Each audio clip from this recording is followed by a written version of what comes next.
until these evil mullahs won't be vanished, Israel should defend itself. Because, as I said in the beginning when I came, just this Saturday they had a room that there were so many people who are spying of this evil regime, and they are working with the Khamenei directly. One of them, he was saying there is two solutions with these conflicts. One, if we want to have a discussion with Israel, which is very complicated, and the second solution is destroying Israel. That is the right thing. Okay, so how on earth anyone can say, "Oh, let's go and talk about peace, or let's see if we can find a solution"? No. What on earth? Did you see what happened on 7 October? This is not the first thing happened that time. Are we ready to play it? Yes, please play it right now. Please, right now. Okay, hopefully this works. Could you guys hear that? We don't hear anything. So, Mademoiselle Chérie, I respect your, but Seriously. While you're trying to get it to work, David, I wasn't trying to offend you. I wasn't coming from that place. I think I'm aggravated in general with the general sentiment of people, and I lumped you into that, so I apologize. That's okay, I understand. does someone else have their point of view to propose? Yeah, hang on. Yeah, we're gonna get there. I mean, just hang on a minute. Sherry, this is my issue. Who helped support the regime from the with the revolution to go into Iran and make it the Islamic Republic of Iran and have the regime control that it has? Who helped? Okay, I know the answer, but I do believe Iranian people themselves, they do this to themselves. Yes, it's nothing to do. It's nothing to do with you. Okay, Maya. If I don't hear 3 countries coming out of your mouth, and I know you don't know what you're talking about, what countries supported it? Nobody knows about the UN that are even financial in France. Okay. Even in the kindergarten, they know. But if the Iranian people never came to the streets and be against their own thing, we never had these conflicts. Nobody could relate to things. I'm getting somewhere. Hang on. Poodle, hang on. Look, I'm getting somewhere with this, okay? I'm getting somewhere. So if you just answer the question very simply, I can get there. So now we're talking about a situation going on, right? In April, we had whatever happened between Israel and Iran. We are having it again happen now. The statement that many make is we've got to get rid of this evil regime and everything is going to happen. It's going to be settled. Okay.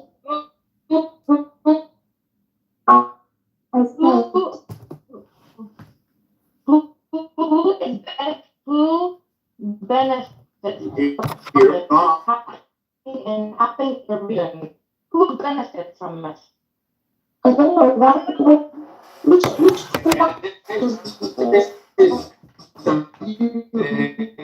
Yeah, hold on, I have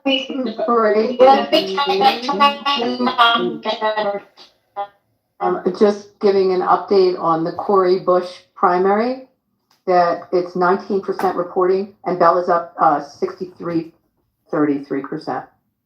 Okay, I'm gonna try this again. Hopefully it works. Can you guys hear that? Loser. You don't hear anything. No. What the hell? The link up in the top, and then everybody can just play it around. What you? I did. If you send it to me, I can play it from my laptop. It's pinned to my phone next. Oh, there it is. Sorry, I'll get it.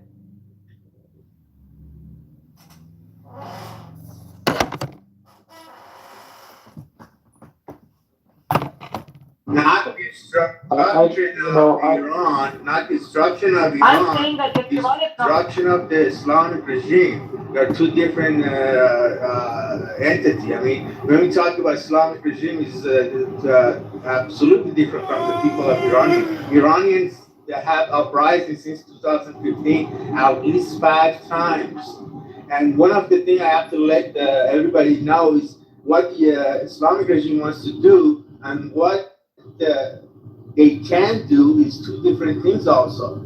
They absolutely, yes, they want to go destroy Israel, but they cannot do it. And one of the reasons at this moment is because they do not have the Iranian people support. Iranian people have not supported any war with anybody in the country, in any of the countries. We do not absolutely want to go to war with Israel. We find Israel as our friends. Could we summarize? No, we do not have any enemies in the in Middle East or any other countries. Our enemy is Islamic regime, and all we need from everybody else, from United States, Western countries, is just support our people. I don't know why every time we have a uprising, you guys are not supporting us. We just struggling with this regime for 45 years, and we still bleeding. And we talk about, oh, we do not want war with the Islamic regime. The Islamic regime wants to have a war with everybody. They bringing chaos to the Middle East from the time they came on the power. That's all I have to say. It means you support this point of view that destruction of Iran is the solution. Okay. Maria, I have the video ready. I mean, I'm going to come to you afterwards, but let me just play this and see if this works so you guys tell me if you hear it. Welcome in now, John Bolton, who was U.S. Ambassador to the United Nations, as well as National Security Advisor in the Trump administration. Ambassador, good morning to you. Iran's supreme leader has directly called for a retaliatory strike on Israel. How do you see things playing out over the next couple of days? Well, I think it's almost certain they will try something like that. It was a real humiliation for the Iranian regime that one of their terrorist commanders, in effect, was killed in Tehran. So I don't doubt that Iran will try to do something. I think it demonstrates why the last time Iran attacked Israel with 320 drones, ballistic and cruise missiles, it was a mistake for the Biden administration to pressure Israel to respond by attacking merely one of the Iranian launch sites. I think Iran thinks it can get away with this. I hope they're making a big mistake. Do you see the U.S. getting involved if war spreads across the Middle East, or should the U.S. get involved? Well, there is war across the Middle East. This is another thing the administration doesn't understand. We're not dealing with a conflict in Gaza or a conflict with Hezbollah in North Lebanon or a conflict with the Houthi closing the Red Sea or a conflict in Iraq with Shia militia. This is all an Iranian ring of fire strategy. That's the Iranian name for it. It's been going on since at least October the 7th. So we've been in a wider since then. And unless the U.S. understands that strategically, we're going to be worse than useless in trying to deal with what the real threat is here. Real threat is the regime in Tehran. Still, these recent killings, again, concerns about rising tensions in the Middle East. If you can, for people at home, sort of put these killings into context, the significance of that news. Well, they are senior leaders of the groups Hamas and Hezbollah that Iran has been arming, equipping, training, financing, and directing for years and years, decades in the case of Hezbollah. And they are the surrogate weapons, really, that Iran intends to use against Israel and ultimately against the Arab states in the Persian Gulf. So that's why I say you can't look at this as discrete, unrelated, individual, ad hoc conflicts.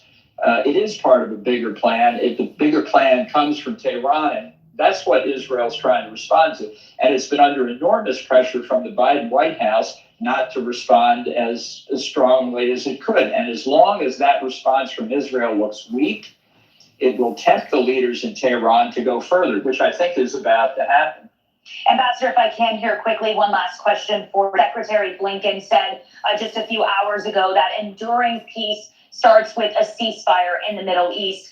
Do these killings, these recent headlines, do they impact that potential for ceasefire?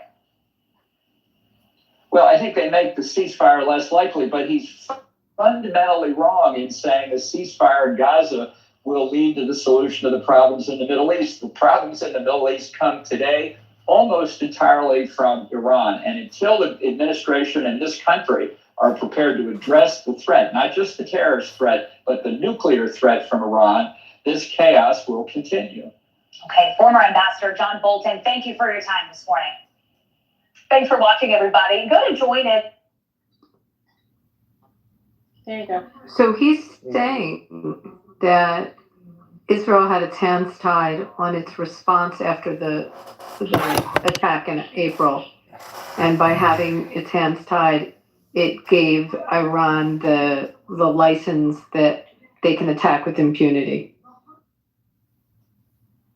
Yeah, I don't know. I think I see things fundamentally different here because is this man actually suggesting that, let's say, I don't know, bombing the crap out of Iran is actually a military option? Yeah, Poodle, since let's talk about what he just said, that everything is tracking back to Iran. Do you know that we just lost some soldiers? I know that. Did you hear what I just said? We just lost American soldiers dead, like not injured, dead by an attack that just came at them at a base. So there's going to be a point, and unfortunately, we have such a weak president right now. There's got to be a point where we revenge or we attack back because we just lost troops. But do you think, Abby, do you think Israel's ready to go to a 5 or 10 year war of attrition with Iran?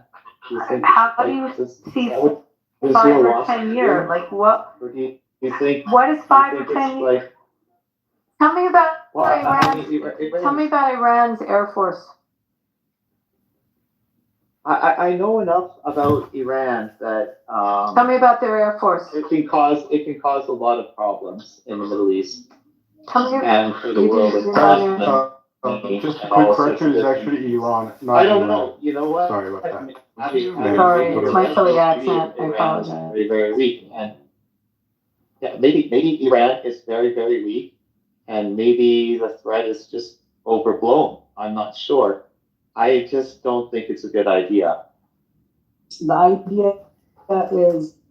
I do agree. Why you delete my comments and why you don't delete the comments of Cherry, Maya? I'm sure it's you. I just like to say Iran is much bigger than Iraq. I know, but I mean, they don't delete ahead this more, this check. But the question is, the retaliation from Iran will end the conflict? Is the reaction from United States, Israel, Europe or support Israel will end the conflict? This is my point.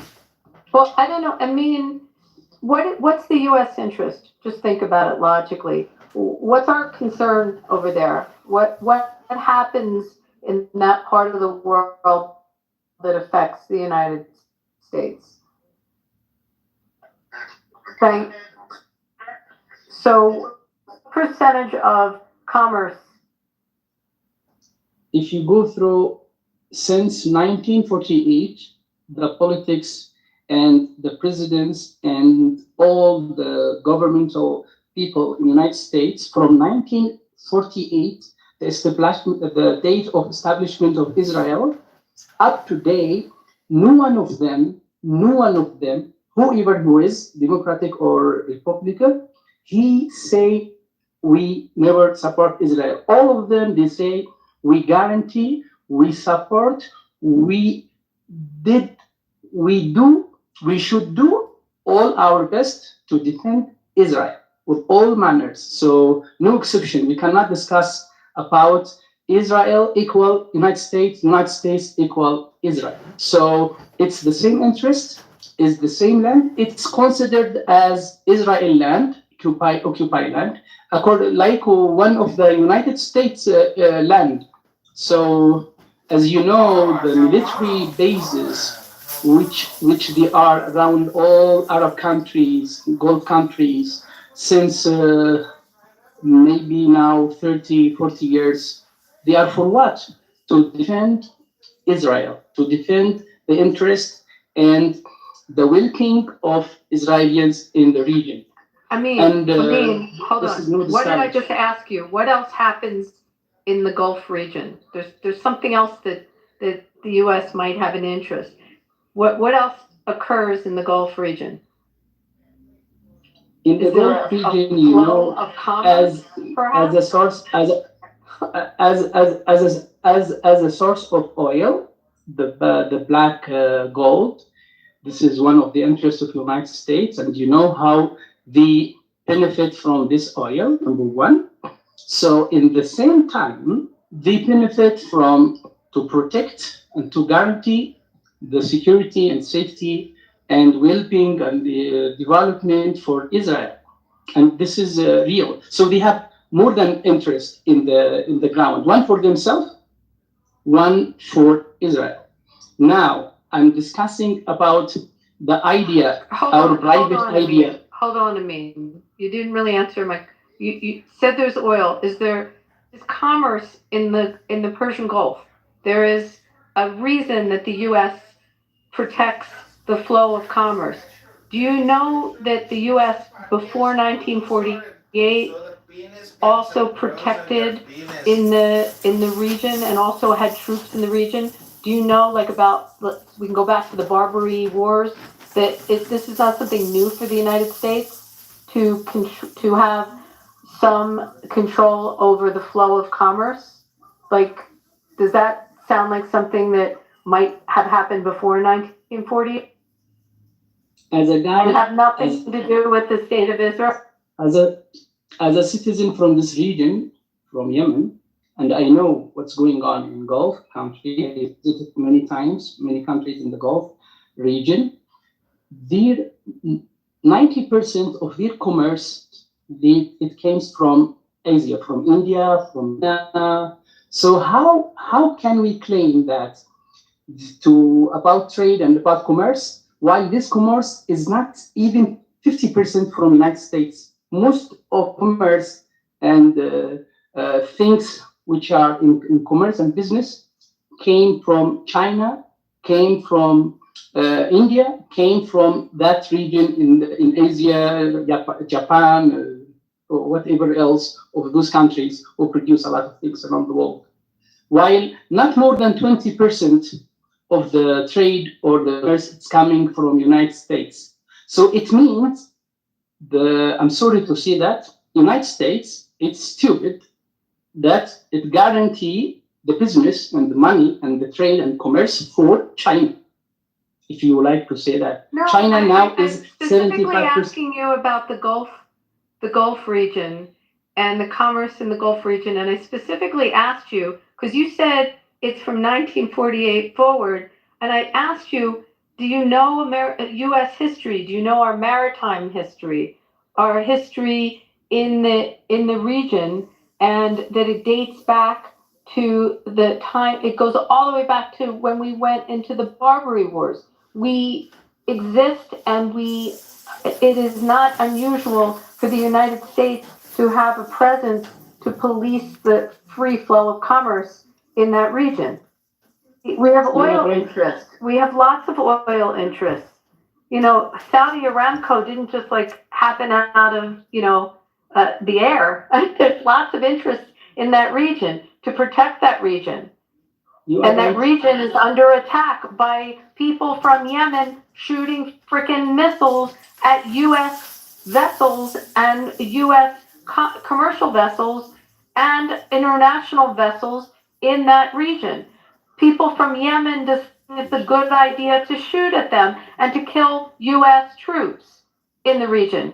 Do you think we might have a reason to be there that doesn't have to do with Israel? As you go back to give some evidence, I agree with you on that. I agree And with the causing 100%. inflation. The existence of United States influence and the troops, it's not from this date, or it's not from 1948, you are right. But when you go through, it's not the issue of existence, the issue how the United States have been behaving in those areas, sensitive area, like Korea Sea, like Gulf region, like Middle East in 2000. You know what the reaction of United States, how they did in Vietnam, how they did in Japan, how did they did in Afghanistan. Afghanistan after 20 years, how many soldiers have been killed, how many money and billion dollars in Afghanistan have been damaged, have been missed like that. You don't like the United Do you analyze this existence? Is it to guarantee the interest of the United States or to bring the Yemenis that decide it's a good idea to shoot at American troops and American vessels are going to be shot back at? And there will be drones and there will be repercussions if you shoot at American troops and American facilities. Like what part of that doesn't register for you? You want to jump on? You don't like America? I'm sorry, but stop attacking us. No, I don't attack you. I say, can you analyze, frankly, the politics and how the United States? Example. Are you satisfied as a citizen of America of what America have been doing 20 years in Afghanistan? Are you satisfied?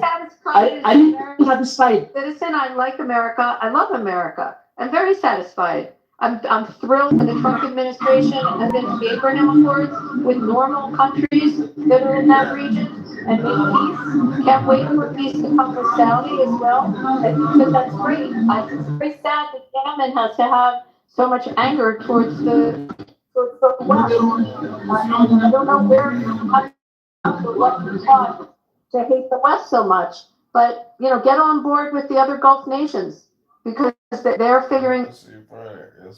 My friend, when you speak about Yemen, it's a one specific group. It's called Al-Houthi. It's a small group who control some part of Yemen, not all Yemen. So it's not honest to say Yemen while the one who's doing this against the United States presence in the region, it's one group who's not controlling all the Yemeni land.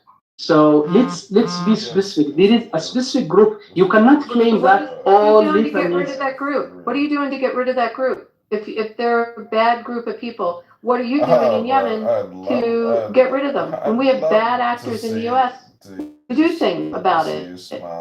What are you doing? War for like a day. Of course, it's 253, but I mean, but he's attacking everything about the U.S. I mean, I'm trying to get what is. Yeah. I think the problems there were because of Israel.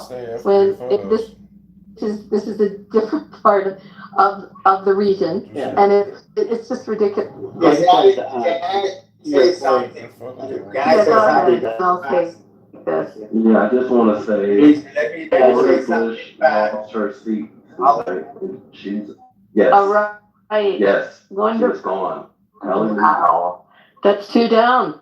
That's 2 down. More to go. Omar's coming up. I mean, Omar's. I was gonna say something if you don't let me. let me 1 second. Please pardon me. Hold on, we have a commercial break on something exciting. Yes, Corey Bush, I mean, member of the squad. Poodle, my God. Okay, listen, hold on. Seriously, like, I don't know why anybody would think that they're so special that if 15 other people are talking, that they should be talking too. I'm not sure who is supposed to be speaking, but let's.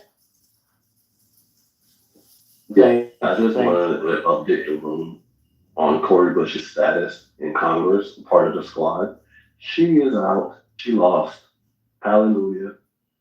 Back to regular scheduled programming. Thank you for that. Yeah, I mean, Big margin. the United States. Well, yeah, the United States is in different parts of the ocean for different reasons and for different histories. Obviously, they're in different places because they're probably the only country in the world that can actually do that. China's beginning to build a navy, but it's still much smaller than this. But the United States is around Japan for a very different reason, that it's in in the Middle East or for so it's all case by case basis. Yeah, that's why I'm asking my friend. Let's consider example. If China has established military base near from United States, Oh my God. is United States should be happy? Should not say no? Well, it depends on the agreement.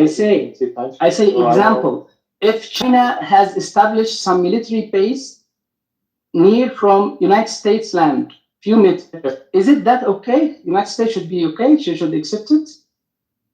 Do you think this, if it happened in the? Are you talking like the Bay of Pigs? Are we revisiting that?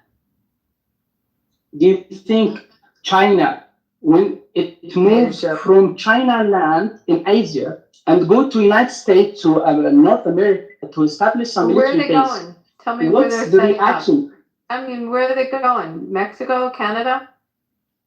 Any point near from United States, any point. I mean, you're not going to change anybody's point of view here. I mean, you're just not going to.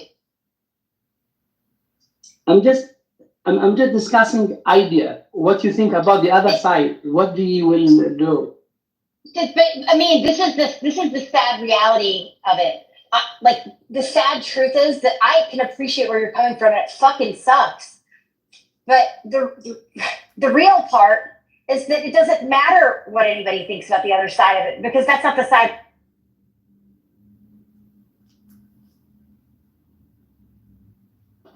Okay, now I need to hear from you the private opinion. How can we end this suffering? How can we end this? By blowing the Houthis, Hezbollah, the IRGC, Hamas, blowing these motherfuckers the fuck. That's right. She's right. I mean, I want to say something. I'm just going to say something. I've been listening to you, and I think you have a quintessential pan-Arab view of this conflict. And what I mean by pan-Arab means you're sitting on the other side, yeah, of the I guess the divide of the world. You're on the other side of the world where we are. On this stage and in this room, essentially, and the people that are on the stage, we are here because we have American interests. So first know your audience, and then don't be so bewildered by what's being said. What she's saying, what Kelly just said, is exactly what our position is, because we're defending our country. I understand that perhaps you're not in that same, predicament. That the U.S. isn't your main interest, but it is ours. So what you're hearing is essentially it's essentially speech, and it is strategy that supports American interests. Now, I think what you're saying is American interest is to the disadvantage of the people that you're talking about. Is that correct? Because we're not going to change our position from defending American interests. That's where we are. So tell me what it is that, for example, you're seeing that's disadvantageous to you, and then we'll try to negotiate. But don't ask the people in this stage to look at it from your perspective. We're adversaries. We're just sitting on the other side of the negotiating table. But we can still talk. Let's keep talking. Sorry, my friend. I'm the one who is asking. I'm the one who try to hear from you. I'm not giving some my own opinion, and I give my own believe that, and I influence it on you. I say no, this is the right, this is the true. I have asked the first question. What do you think from your private point of view as a person, as an American citizen, how to end this conflict, which has been now around 80, 90 years. And from time to time, from one year to another year, we have a conflict. Before it was with Arab states, Egypt, Syria, there is no existence for Hamas, no existence for Iran. Iran is 1970, it was 1948. So you have around 25 years difference between the regime existence in Iran and the conflict in the region of Middle East, Palestine and around. So before Hezbollah, he was established after 1980 something. Hezbollah, it was not there before this date. Hezbollah, it came after around 35 years of the existence of what's Israel state. So Hamas, the same. Hamas, it has no more than 40 years. So let's be logics. Let's be speak frankly. Speak about the reality on the ground. We cannot claim something that it's not there. Example, as you know, I have a friend. I'm working with him. He's Jewish. He has the citizenship of Israel. He's my friend in the work. We are working together in the international organization. Then we start to discuss friendly about this conflict. Then I give him the map. I say, do you know this? Do you know this map? He says, yes. Do you know where is Israel? He says, yes. Do you know what's around Israel? Around Israel border, in the land border, is Egypt from this side, Jordan from this side, down, Lebanon from this side, Syria from this side. Do you think those states, which has millions of people who are Arab, speak Arab, around all Israel border, land border, Arab states, Egypt, Jordan, Syria, Lebanon. Do you think all of us are wrong? While the existence of this state, who you bring people from different countries, from different ethnicity, from different region, you bring a Jewish from Russia, you bring a Jewish from Germany, bring a Jewish from France, you bring a Jewish from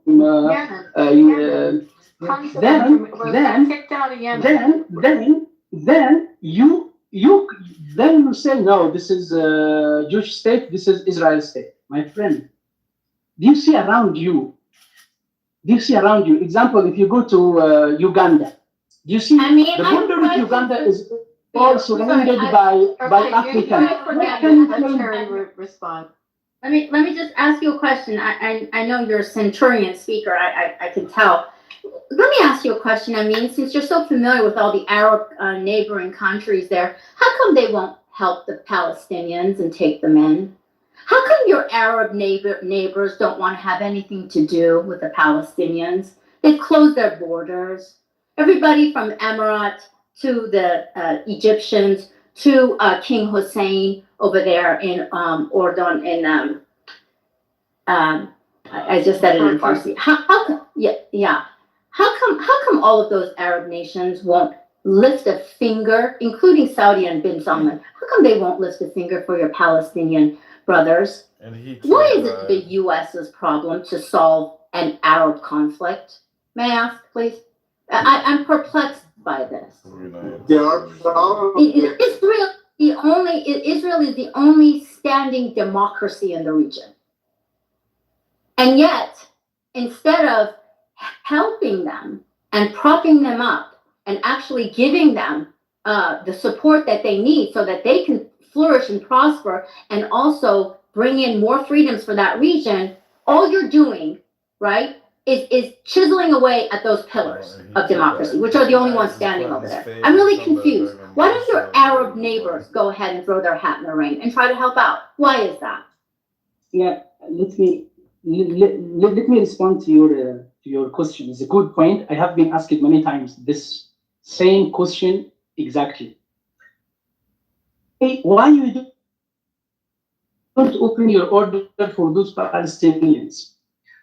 As we say, those people, they cannot leave their own land, their own home, then they should be displaced or they should be refugees in the border countries, because the right and the priority for them to support them to stay in their land before the establishment of what's called Israel and before the arrival of those respectfully, you've got to figure out what's more important, life or land. And it seems to me that you can't decide because you are worried about your life, but you're worried about their land. So I'm curious what their land means to you.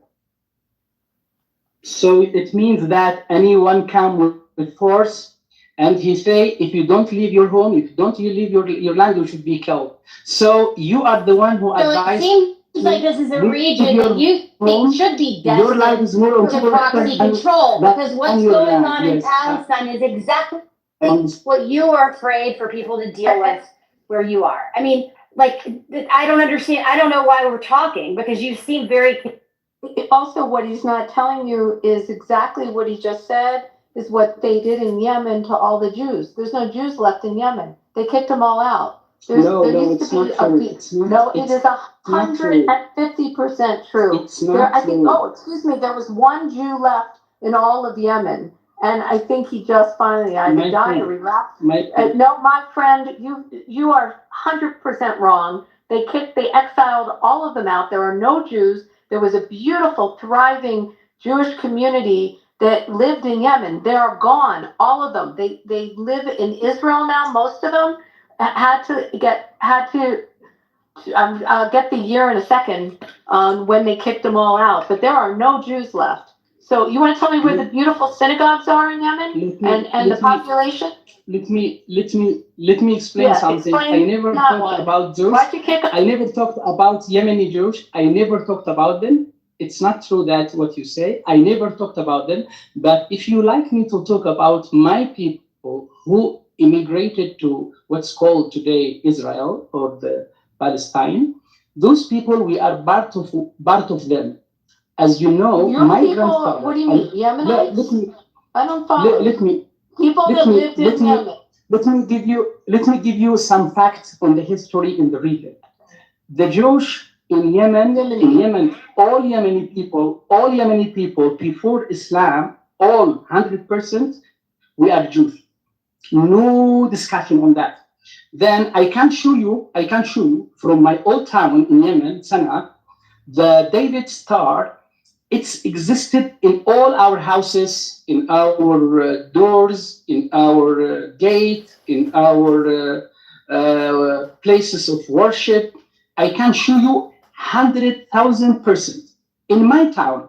Believe me, it's not to say to be kind or to give you something maybe you didn't hear about it. I give you evidence, and I can share with you video, and I share with you all the evidence to confirm that Yemeni people in all villages, in all towns, in everywhere in Yemen, from head to the north, from south to the west, are Jewish, no exception.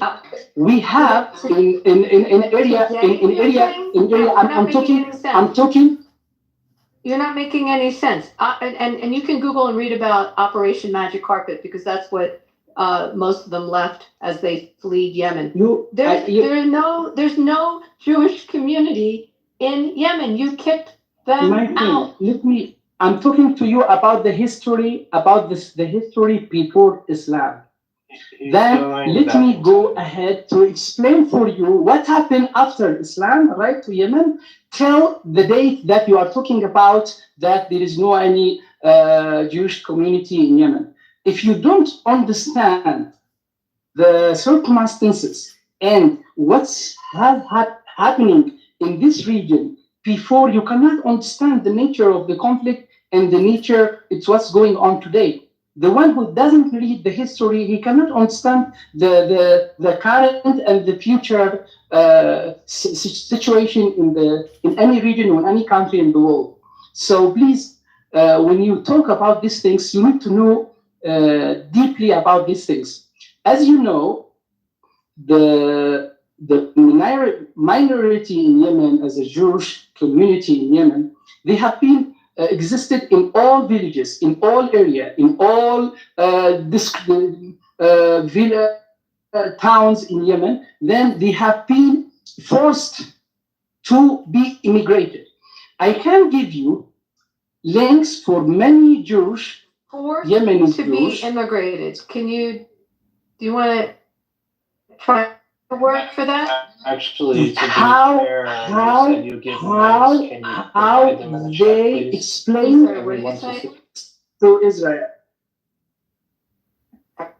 I can give you a you're not telling the truth about Yemenis being Jewish. Actually, Roman Empire was invading Yemen for a long time, and there is absolutely no evidence that the Yemeni were Jewish people.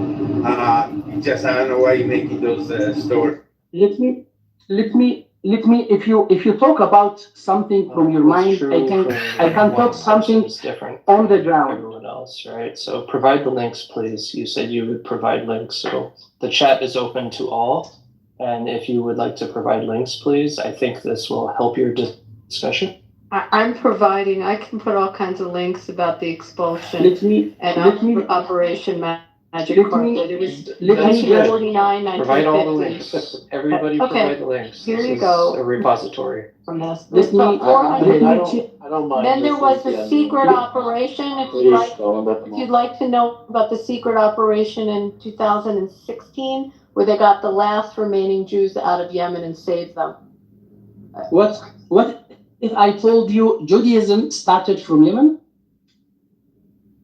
Or okay, let me ask you, from where do you think, no, in your belief, from where, provide the links, because okay, that's let how you me, posture. let me ask you a Are question. going to continue to posture, Please, please provide the links. I would like to ask you a simple question.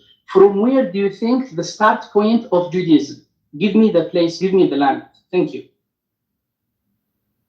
You're asking me that question? Yeah, Where please. Judaism started? You want me to talk about Abraham?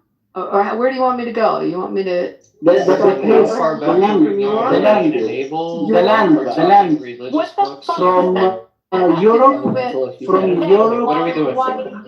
What does that have to do with the Houthis that control about 70%, where you said it's just a little group of people, about 70% of the population, 1/3 of the country? What does that have to do with their right to shoot missiles at Israel and at American vessels? What in the world?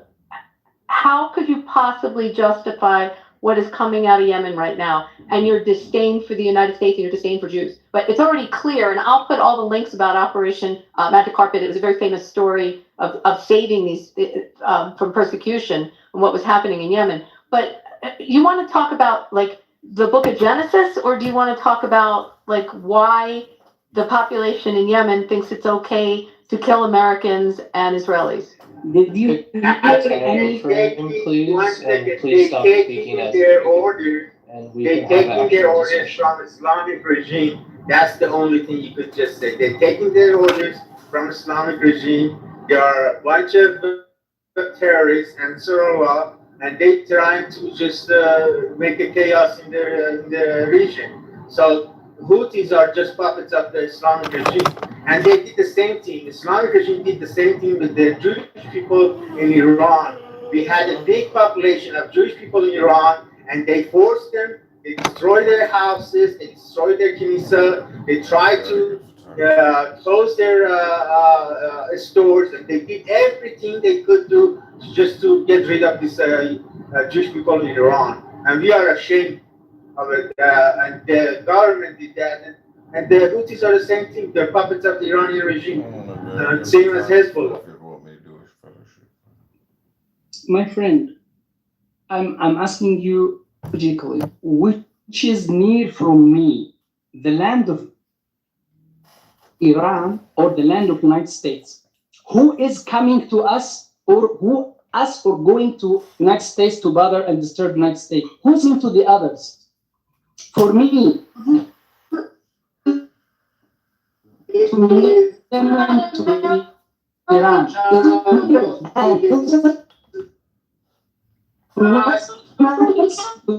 American servicemen. You are vessels.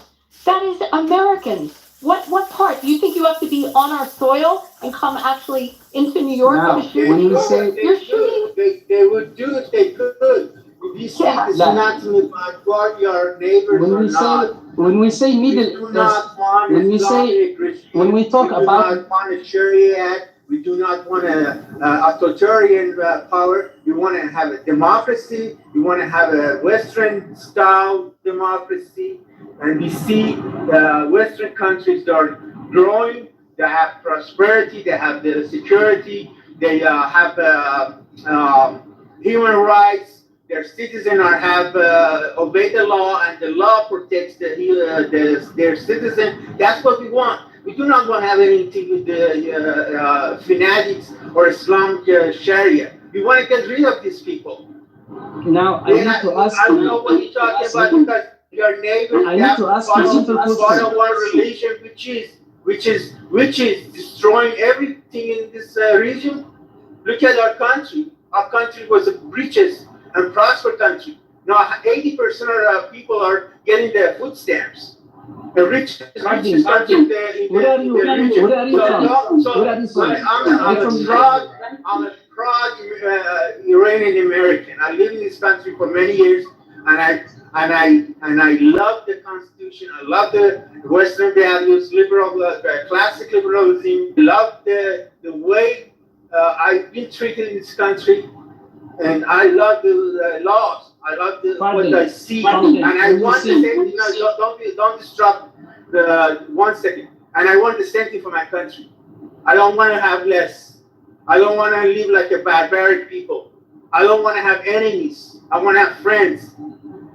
I want to be able to go to other countries. My people want to go to other countries like it was 45 years ago. This is what we want. We do not want to have anything with Islamic or Sharia or Islamic power or Islamic regime. We want democracy. That's what we want. And the most Iranian, 80% of Iranian, just a few months ago, a couple of months ago, they did not participate in the election because they don't believe in the Islamic regime. That's all I have to tell you, my friend. It's not about neighborhood. It's about our benefits, what we want for our country, what we want for our people. So, Fardin, could you please clarify for me to be with you when you say your country? Which is your country? Where are you from, please? I told you I was born in Iran. Okay, so you speak as Iranian who is against Iran regime and supporting United States and supporting Israel in the region. Yeah, is that correct? I support my people, and I don't see United States as my enemy or Israel as my enemy. What I see as my enemy is Islamic regime. I think he's speaking as a refugee of the current situation. I'm not That's how I read it. I'm a citizen of the United States. Yeah, I'm not either. I'm a citizen of the United States. I just happen to be born in Iran. Now, I would like to ask you, Yemen, Iran, example, are they included in the Middle East as a political term?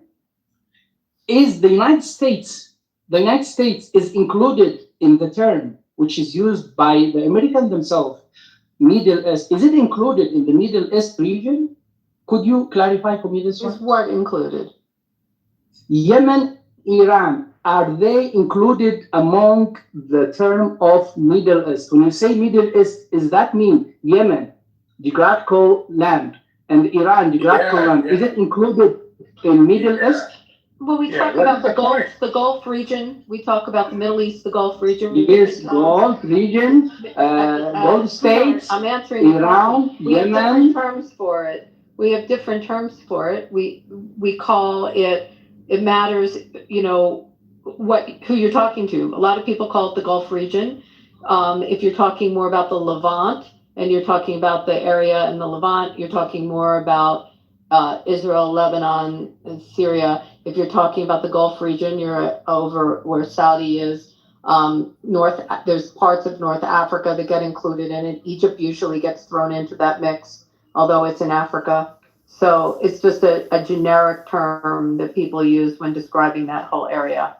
It still doesn't answer the question why you think it's okay to shoot rockets at U.S. citizens and U.S. facilities. My friend, when you You're not my friend if you're shooting it at U.S. troops. You're not my. Before we discuss something happened just last year.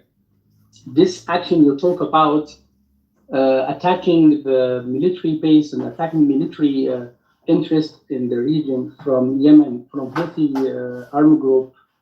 It's just happened about 1 year. But you need to discuss what Bush or what supported, what created this situation to reach this level? There is a good question from Madame Mariam. Yeah, let's just assume America created it. America.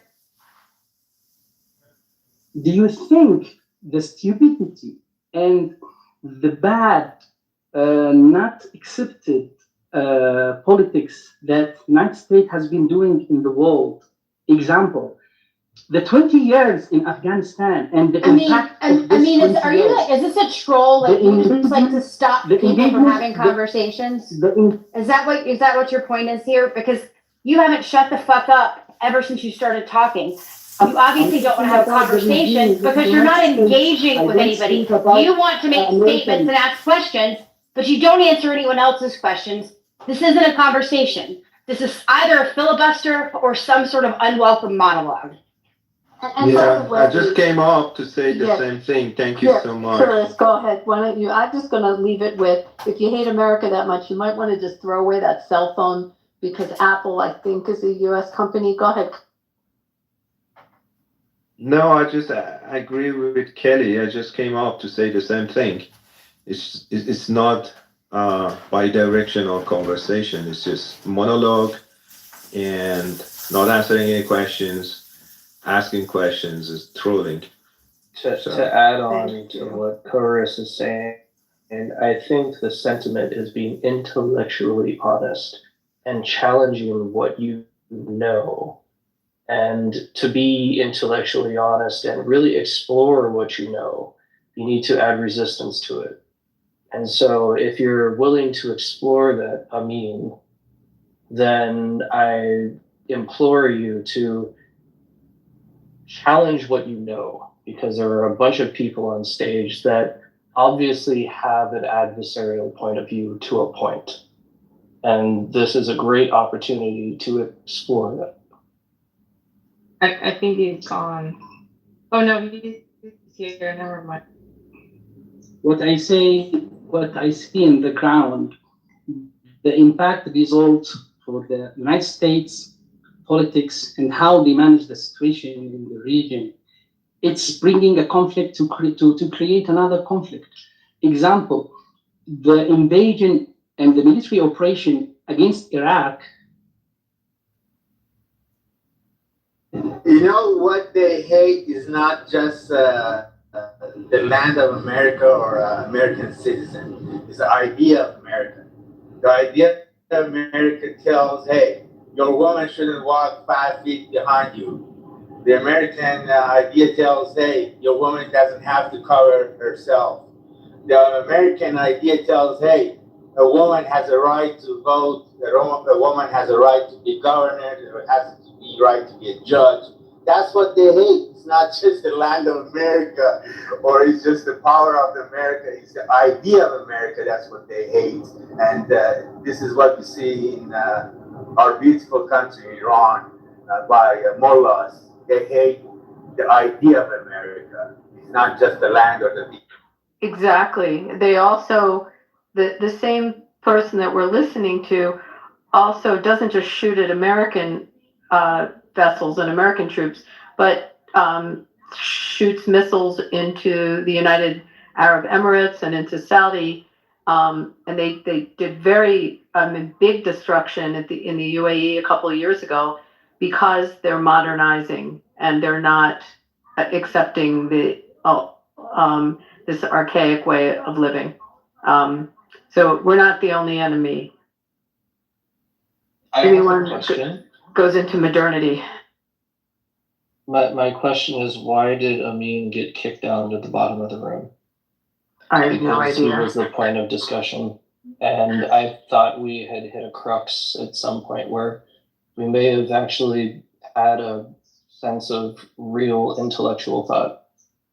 I'm not interested in intellectual thought. I'm interested in conversation, something that is participated in by both the speaker and the people being forced to listen.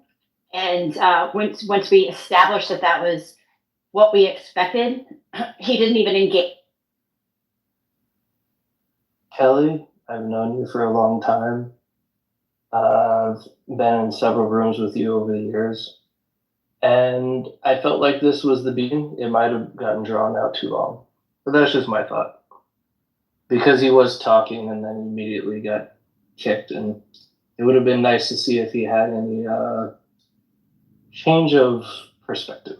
He's not He changing. literally started repeating what he had been saying when I muted him to tell him he needed to engage in conversation. So I appreciate the pushback here, but there are a bunch of people that were having a conversation that are here to have a conversation. And in the same way, when there's a bad fucking employee at a job, if the boss doesn't can that person, everybody else suffers. The people that are here to have the conversation get.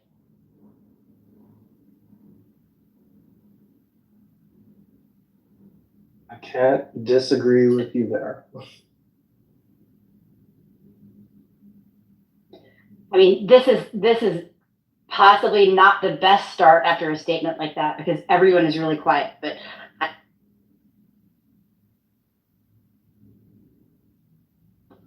this guy, I mean, was like tape recorder. I mean, he's useless to discuss with him. Anything you say, I mean, doesn't change his mind, and his logic is flawed. You know, he doesn't have a logic, and his information is wrong mostly. Yeah, I mean, like saying the Houthis are just a little group. We have another.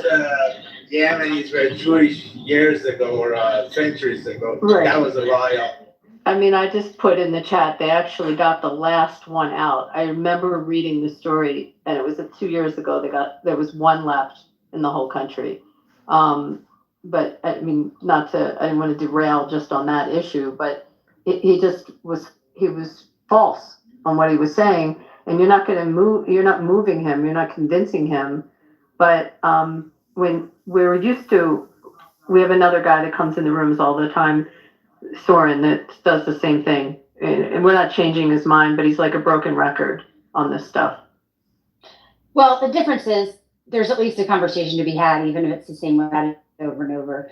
But yeah, I mean, given his circumstances, I commend the tenacity, and I'll leave it at that. I mean, this isn't an issue that I'm living within. Like, I obviously have some understanding of it, but to be fair and pile on just a little bit here, it was Amin. At one point, you did posture that you had links, and I started with, well, if you have the links, produce the links. So at least that's a foundation, so we understand where you're coming from. And those were not produced. So why would you say that? Well, what wasn't produced by him? I was putting stuff in the chat. No, you were, and I said his name specifically because he was the one that said that he would produce links, and then I called him out on it, and he did not. What was the discussion before he came up? Iran. Getting it wrong. Iran. You don't have to say sorry. No, I live in a state that everyone mispronounces the way to say it, and we always correct people, so I'm sorry. Okay. I spent 30 minutes getting aggravated earlier because we were trying to have, and it was a really good conversation earlier today. I remember. And I swear, every 30 seconds, somebody interrupted and said, "Don't call it Iran, call it Islamic Republic, or call it this, or call it that." And I finally said, "Look, I get it. Everybody hates the Islamic Republic of Iran or the regime in Iran, but we're trying to have a conversation. If it slips out of somebody's mouth and they say Iran, just go with it and squeeze an orange if it's pissing you off that much, or punch a wall." But to be fair, like it's an age gap as well, depending on where you grew up in the world. Thank you. And where things came from. You mean the translation? You mean the exactly. Pronunciation? I have a Philly accent. And I'm of a certain age. You're talking about me and what I was saying. No. It's exactly what Jay's saying. I have a Philly accent, and my age group, we never said, we said Iran. It was always pronounced that way. I live in Nevada, and people always say Nevada, and we're constantly correcting them. So I think it's like where you're from and what your accent. And this is a global app, to be fair, and we do have people from all over the world here. So we need to be at least mindful that we have a global perspective, which is better than most other apps on the internet. No, that's a good point. And here's the thing. Listen, I don't want to have a conversation about that young man, but frankly, if he wanted to have a conversation, like, that is interesting. And from my point of view, maybe not others, everybody comes into these rooms and has these conversations for different reasons, but that's how I learn. That's how, that the pieces of information that I have in my head can be kind of fit together when I hear someone who is talking about, what everything looks like from their end. And so I welcome that, but there has to, first of all, it has to be in good faith. And second, there are no special guests in here. So it has to be a 2-way or a 15-way conversation. Yeah, I mean, Kelly, you've always in popcorn style, and I employ you for that because that's more my style of communication. But every now and then a moderator does need to be heavy-handed. So I respect both types of discourse. It is all Mariam's fault. This is true. I like to get the gold star where it's due. So what part of it is my fault so I can get that gold star? Everything. Where's the sticker? Everything. Everything? Okay, Ben. What did you So cook should we? tonight? Well, What did you no, cook we're not. tonight, No Mariam? food. No food. It's been too long of a day. I refuse to put up with food. Should we do squares for when something will happen? Like when people give birth, or the way they do for play. Or when Iran is finally going to respond and do whatever the hell they're going to do, so we can move on with our lives. Let me give you my. I swear to God, I feel like I'm in deja vu. Like Groundhog Day. Although I'm not trying to diminish what's going on. Please. Nobody.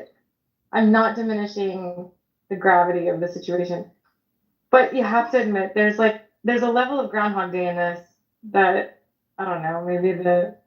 Maybe that's just the way I cope with it because I don't know how else to deal with it. I mean, if you can't acknowledge how ridiculous this very serious thing seems to always, like the ridiculous way it always plays out, if you can't acknowledge that, I don't know, it makes it hard to take control over the situation. It does. I mean, and I'm just saying something. I'm sorry. Yes, please. I'm going to respond to something you said, Jake. I just want to make sure that you understand something. Okay. There's lots to understand. Well, you said something, and I was a little confused, so I'm just going to ask you what you meant. What are refugees? Oh, way back then. Yeah. So the posturing of it, right? Mm-hmm. Because I grew up in San Francisco, California, and we have a huge Iranian population that bought up a huge chunk of the city. And at that point in time, when all of them came, there was political turmoil inside of Iran. And so what happened was there was a huge emigration to the United States. A lot of them landed in the port city, San Francisco. They brought their wealth with them, and they chose to have a better life in San Francisco, United States. Whether or not they were refugees from politics or things of that nature. Correct. I am the offspring of one of those people that came in 1979, actually, and we did come with a great deal of wealth, and we happened to be in Los Angeles, in Beverly Hills, and we bought that town too. What I'm saying is, though, we're not referred to as refugees. Well, sure, but that's an internal cultural perspective that I might not be privy to, but as an objective to the conversation, I mean, refugee can be used in loose terms and strict terms, and that is a language perspective. No, we came here on our own accord. The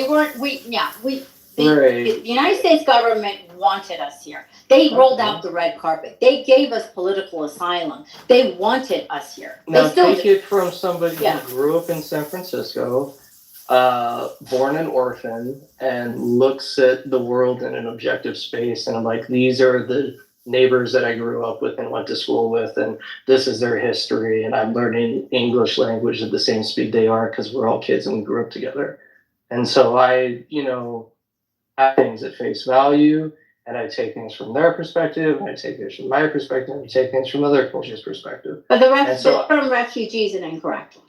That's okay. I mean, that's all. It's not. Sure, if in our We didn't personal take communication I will agree to this, and I can't. And you know what's also interesting too is that when we came at that time, it's interesting. When we came at that time, at that era, that Carter was president, we didn't intend to stay here more than 5 or 6 years until this thing blew over. We had no intentions of staying here as long as we did. We're quite happy in our own countries.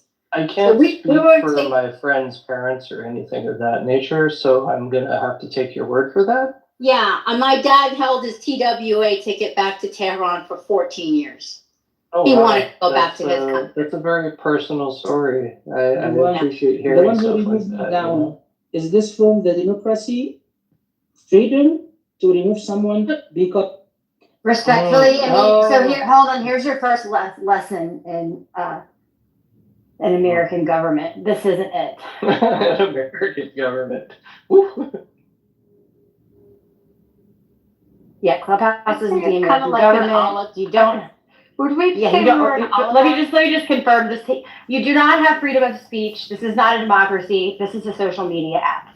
I think it's an oligarchy.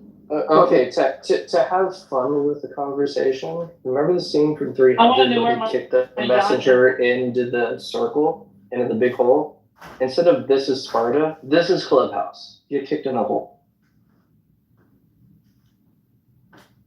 I want my yacht too. Does anyone know where our yachts are? I don't know, but we're oligarchs. And one more thing too, Jay, I don't know why I feel like that. I feel like I just want to kind of share this with you because you seem like you have a genuine interest. Those of us who came here, our parents particularly, they're very happy in Iran. They came reluctantly. My parents didn't even know English. My mom didn't speak English at 30. She'd never been in like a big department store or anything like that. And we were completely uprooted. Right, but we also had something that's very different from the other immigrants is that we assimilated. You may notice or you may not, but all of us who came here from Iran, we all assumed American names. Nagin became Nikki, Morbury became Mimi, Soraya became Susan. We all assimilated as much as we could to fit into the American culture. This is something I don't see among immigrants today. But we were like that. With the Mimi share the Mimi for the. I'm sorry. And no. What an obligation to change. Yeah, we assumed American names. Does America have a culture? Yes, America yes, it does. is a Absolutely, melting pot of a culture. We actually have microcultures within the larger understanding of a culture. Like I'm from San Francisco, and even from somebody in California down in LA, we have slightly different cultures and different mannerisms and the way we go about each other. But I guarantee that if it came down to an underlying issue, the higher level of thinking would prevail because, to be honest, our problems should not be our children's problems. And that's one of those underlying issues in the United States that we all address but doesn't get talked about much, but is a very real thing. Like our parents, our grandparents, they fought battles so we don't have to. And we carry that idea with us. So yes, the United States has culture. And one more thing I'd like to say, thank you, Jerry, for explaining everything about Iranian people. Iranian people are one of the most I explain nothing about Iranian people. I'm just an objective observer. One second, my friend. Iranian people who live in the United States are one of the most successful minorities in the United States. You could check it up and you would see I could say almost 70% of Iranian people are citizens of this country. They have highest job. They are very successful in the making money and very, you seldom see them as crooked or criminals in the jails. I mean, this minority I try agree to with you, fit sir. in this United States. I've They seen try all to the fit in the United sectors. States. Hey, Jay, hold on, Jay. We gotta let people in. I'm sorry, I Let's let think them I in. have the time to play. Let me mute myself. Maybe I'll catch up.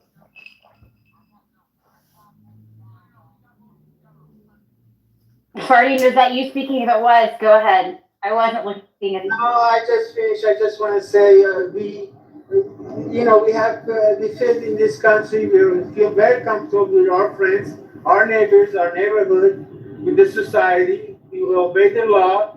We love the Constitution. We love the idea of America. We want the same thing for our people, and we are successful. We don't like to break. I mean, I'm not going to say 100% of Iranians are perfect, but I have to say at least 80% of them, they are a good citizen of this country. They are successful and they obey the law. And that's very, very good for America to see such a minority comes from the country, from chaos, and they try to make a living. They try to pursue their happiness. They try to have liberty. They try to find a good thing for their children. I mean, that's what we want. We don't want anything else. I see some of this. I'm not going to say talk about other minorities, but one of the things that makes us a good citizen is because the people came here. They actually are not religious. They're not Islamic fanatics, or we ran away from that, and that's makes us to be treated here good. I mean, I could just babble about it all day, but that's all I have to say. We love this country. We have so many soldiers. I have friends, Iranian friends that serve in the army or Marines, or we don't have no problem to defend the constitution of this country and to defend this country. This is our country. Really I question here, Ferdinand. I have a question for you. Really quickly, Jay. Hold on. Hold your success- question 2 seconds. Hold your question 2 seconds. I want to say hello to the other Jay. Now go ahead, Jay. Okay, sure. My question is, do you think that part of the success of the United States, the way that you're proposing, is that we do have a separation of church and state, and that religion is part of our culture, but also at least attempted to be kept out of politics? Absolutely. I mean, that's what the Constitution says. Freedom of religion. I mean, I do not have to obey any religion in this country. I could go and praise, I don't know, anything. I could go praise a stone or rock, or I don't know, Jesus or Moses or anything. Nobody would tell me what to pray, and that's what I like. So outside of the law, though, like, don't you think that?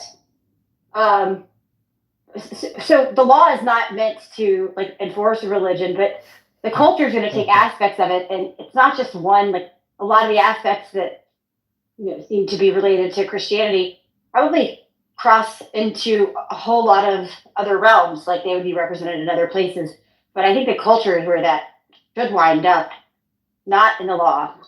Outside of the date. Can I also please clarify that we have in our Constitution, it's two-sided. We enforce the right to practice whatever religion you want to practice. We don't infringe upon that practice.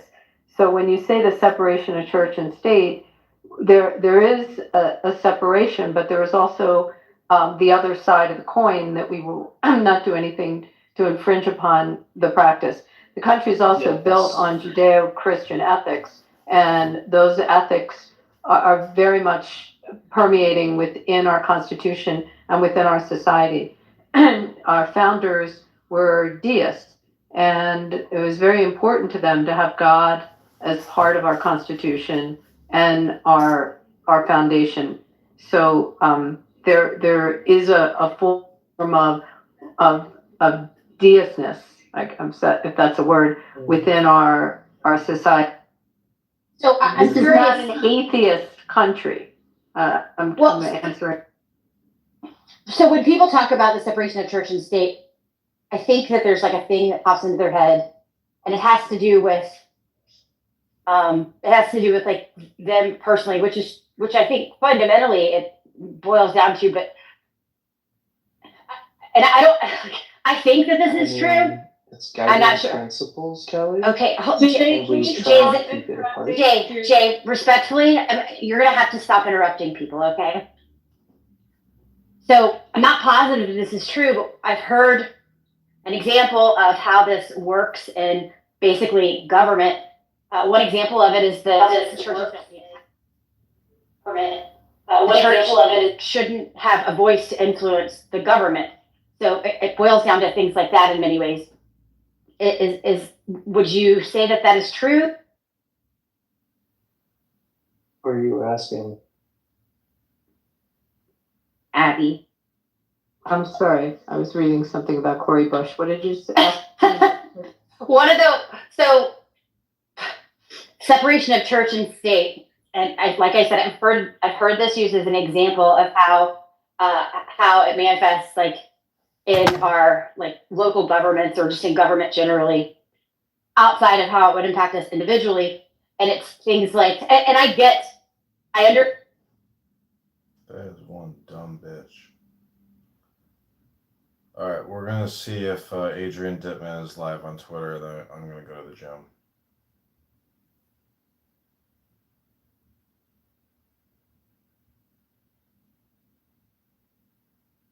Yep, he's live. The Dittman is live.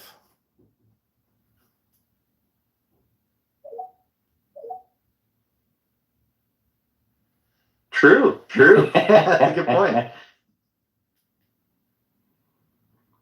I think we kind of saw that in the early days where there were like memory constraints and like the physical constraints, right? Yeah, and code got so sloppy as soon as they solved those. Yeah, like we literally sent people on to the moon, right? With pretty much nothing, right? No, pretty much no computational ability, and now like Google Chrome alone uses more, with like not a single tab opened up. Yeah, well, our code got super sloppy afterwards. Yeah, it's like because it doesn't matter, right?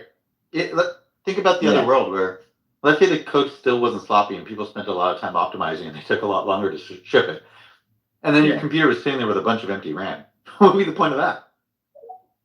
Yeah, that's the same analogy for like the Tesla FSD.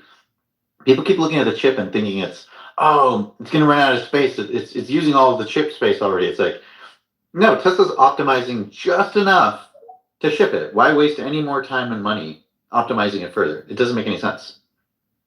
James Doman was talking about that exactly.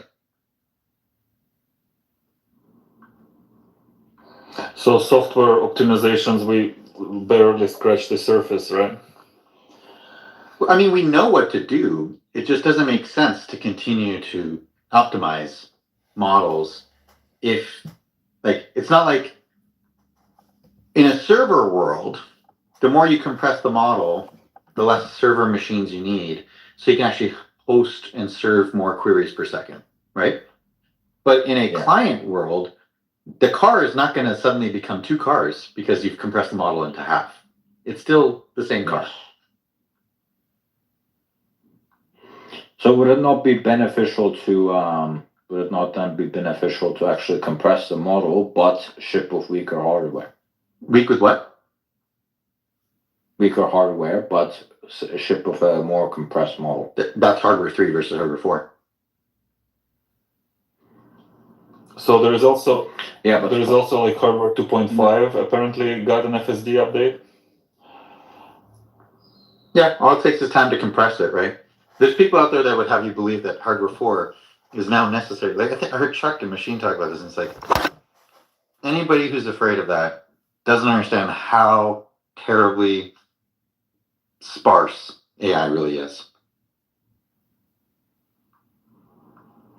So my understanding is hardware 4 is just running hardware 3 in emulation as of now. Not with 12.5. Oh, okay, not with 12.5. Okay. But that makes sense, right? Before, it wouldn't have made sense to ship a hardware 4 specific model because there wasn't enough cars. Now there's enough cars, there's enough coverage where it says, okay, we can ship our initial versions, the lab, if you will, to these cars, keep iterating quickly, and then when the thing is good, every now and then just ship an update to all the other cars. So some people might be like, oh, I have to wait. It's like, well, at least you're not in Europe. That's great.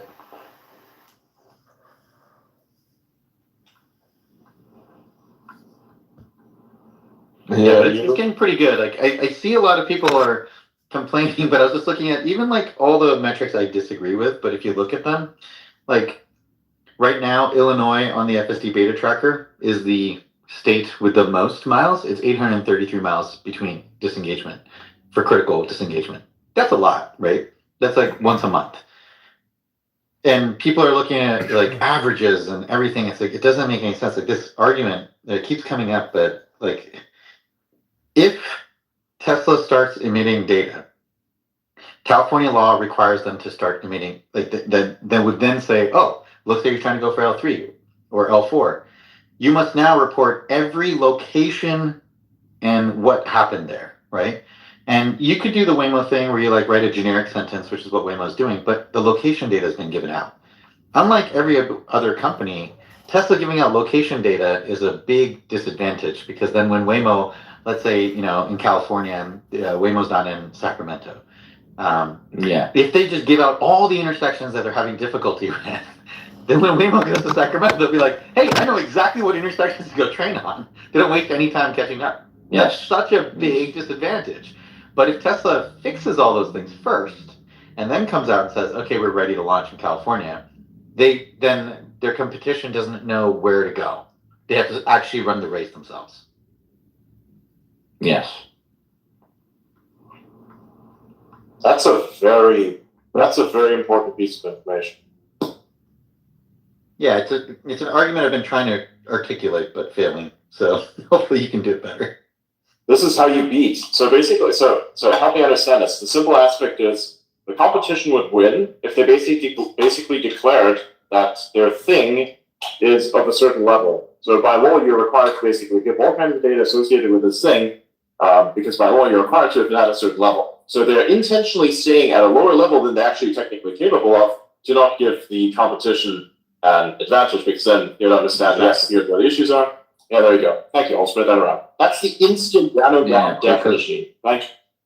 Yeah, I mean, I've tried to explain this to the bears in their spaces multiple times. Right? They'll be like, why do you care about the level? And why did I say L4 capable? I explained this before, like, that whole, like, debacle. I was like, you got to understand what the levels are. I think you know what. Yeah, because I think I know who you're talking about. It's like this Grant Belton guy who says that autonomy is not real, and then he says it's of a certain level. I'm like, you have to choose. Either autonomy is real or it's not real, because as soon as you say it's of a certain level, then it obviously exists. Otherwise, it wouldn't have a level.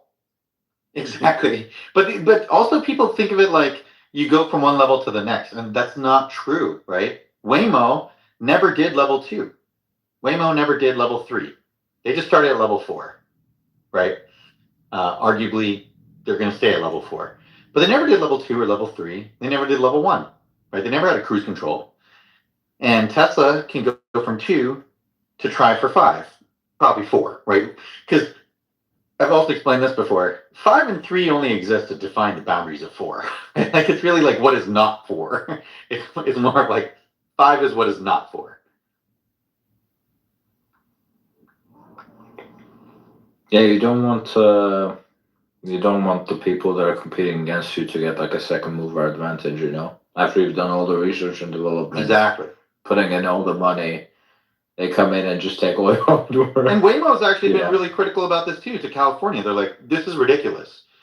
It's stupid that we have to give you we have to publish every piece of information. And they've made it clear. They're like, we'd be open to giving it to a public entity, but then the public entity has to be responsible for keeping it secure. Why are you making us publish it? Like, make us publish aggregate information maybe, but I mean, when Waymo comes out and says it, nobody complains. But if Tesla were to say this disengagement data is stupid, they'd be like, "Oh no, Tesla's lying."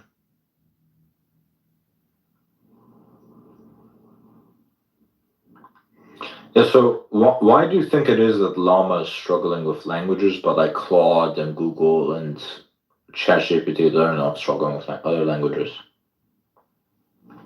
I can only theorize that it has to do with what they're prioritizing. If you have only so much like to train a better language, you have to distribute more tokens to compute. If you want to spend less money to make your model a little bit more affordably, like let's say you're giving away for free, you might choose what you focus on. For example, and this has been an accusation of Llama, if you know what eval sets you're going to compete on, you only train for those eval sets. And then you say, hey, look, it's great. And a lot of those eval sets are in English.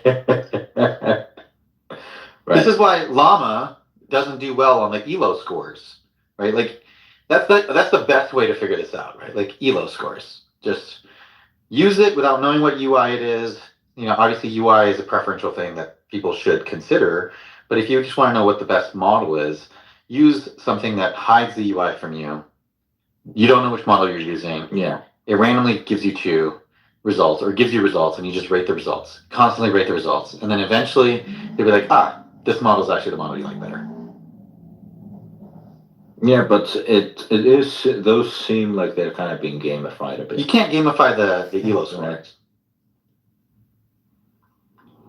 I mean, they're getting higher than ChatGPT 4.0 Mini is getting like a higher score than Claude 3.5 Sonnet, Yep. and that does not seem realistic to me. I think it's because of the kind of things you probably do with it, right? I think if you were using the models, not knowing which model you were using, you would want to talk to them more naturally. And probably the way you talk to Claude, you adjust the way you speak to it because you're used to talking to Claude. Right. Okay. So the idea is, and you would talk the idea is like if you started from a space of I don't want to adjust my manner of speaking, I just want to say what it's in my mind originally.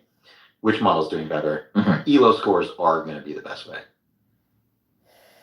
Right. It's the fairest competition. But then you also have to consider that some model it would perform significantly better if you were to prompt it correctly. In theory, all models would perform better if you were to prompt it correctly. You could just say repeat after me. Right. Yeah, but my point is maybe if you're talking it to it normally, right? Maybe you figured out tricks to prompt Claude properly. I disagree. Right. I think that is counterintuitive to the actual goal. That's like, like saying, oh, I went on to Google and I just didn't use the right keywords. It's like, well, you shouldn't have to know that, right? Like that shouldn't be a skill. Humans didn't evolve to learn that skill. And I think that's what we're seeing with like these models, right? Like people prefer to talk naturally. The more natural the speech feels, the better, right? People actually like models, like speech models, that you can interrupt, that you can hum and haw, you can say the wrong words, and you can kind of finish your sentences like we do with a human. Yeah, but my preference is how can I get the best result possible? That's a short-term preference, even though, right? Like the longer term, your preference is how can I get the best result possible with the least amount of effort? Exactly. Yes, but as of right now, I think that because we don't have that yet, it's better to pick something that you have to prompt. That's true. I mean, did you see the OpenAI JSON stuff that they're doing? Yeah, I saw that. What do you think of that?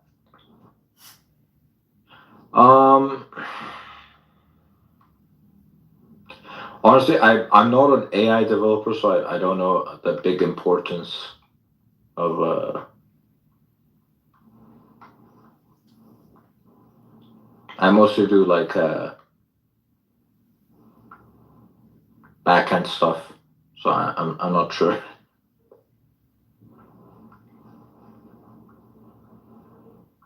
Yeah, I don't know.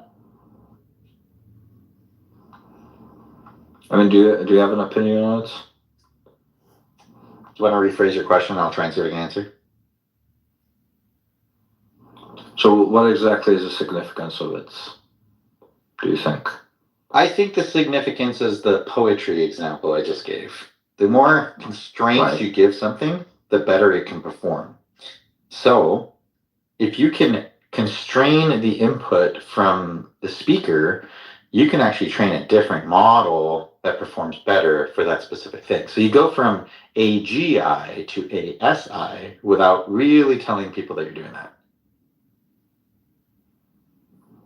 which could reduce your compute costs. Well, are we talking about the thing that Sam Altman released today? Yes. With the API, right? Yes, yes. So like with the API and it always responding in JSON format, you've now constrained what you have to train it to do. It no longer has to necessarily write poems. It just has to respond with JSON objects. So my guess is if you asked it to write poems in JSON format, it would be worse than if you asked the model. It's easier, arguably, to answer with structured output than freeform. Right. Because now every time you want to talk to the model, you have to say, this is the format in which I expect you to give an answer. Here are all the possible valid enums and protocol buffers. And kind of like how they were doing it in the early days where they were like, give me step by step, right? Yeah, it's like if you were writing an exam and it was multiple choice, or you were writing an exam and it was like, write an essay. Which one's easier to study for? Right. The multiple choice, obviously. Yeah, so like structured JSON output, it's a very large space of multiple choice. Right. So I'm just saying, like, it's smart to say, let's look at our generic service, see what's popular, then make specific AI for that, and move people over to using that specific AI, because then we can use a smaller model, reduce our serving cost. Like, all the discussions about AI is irrelevant without a discussion of cost, right? And there's a competition happening where OpenAI reduced their pricing and then Google cut their pricing to half of that. Yes. And now they're competing on, it's about giving the best model for the lowest price. Exactly. Right.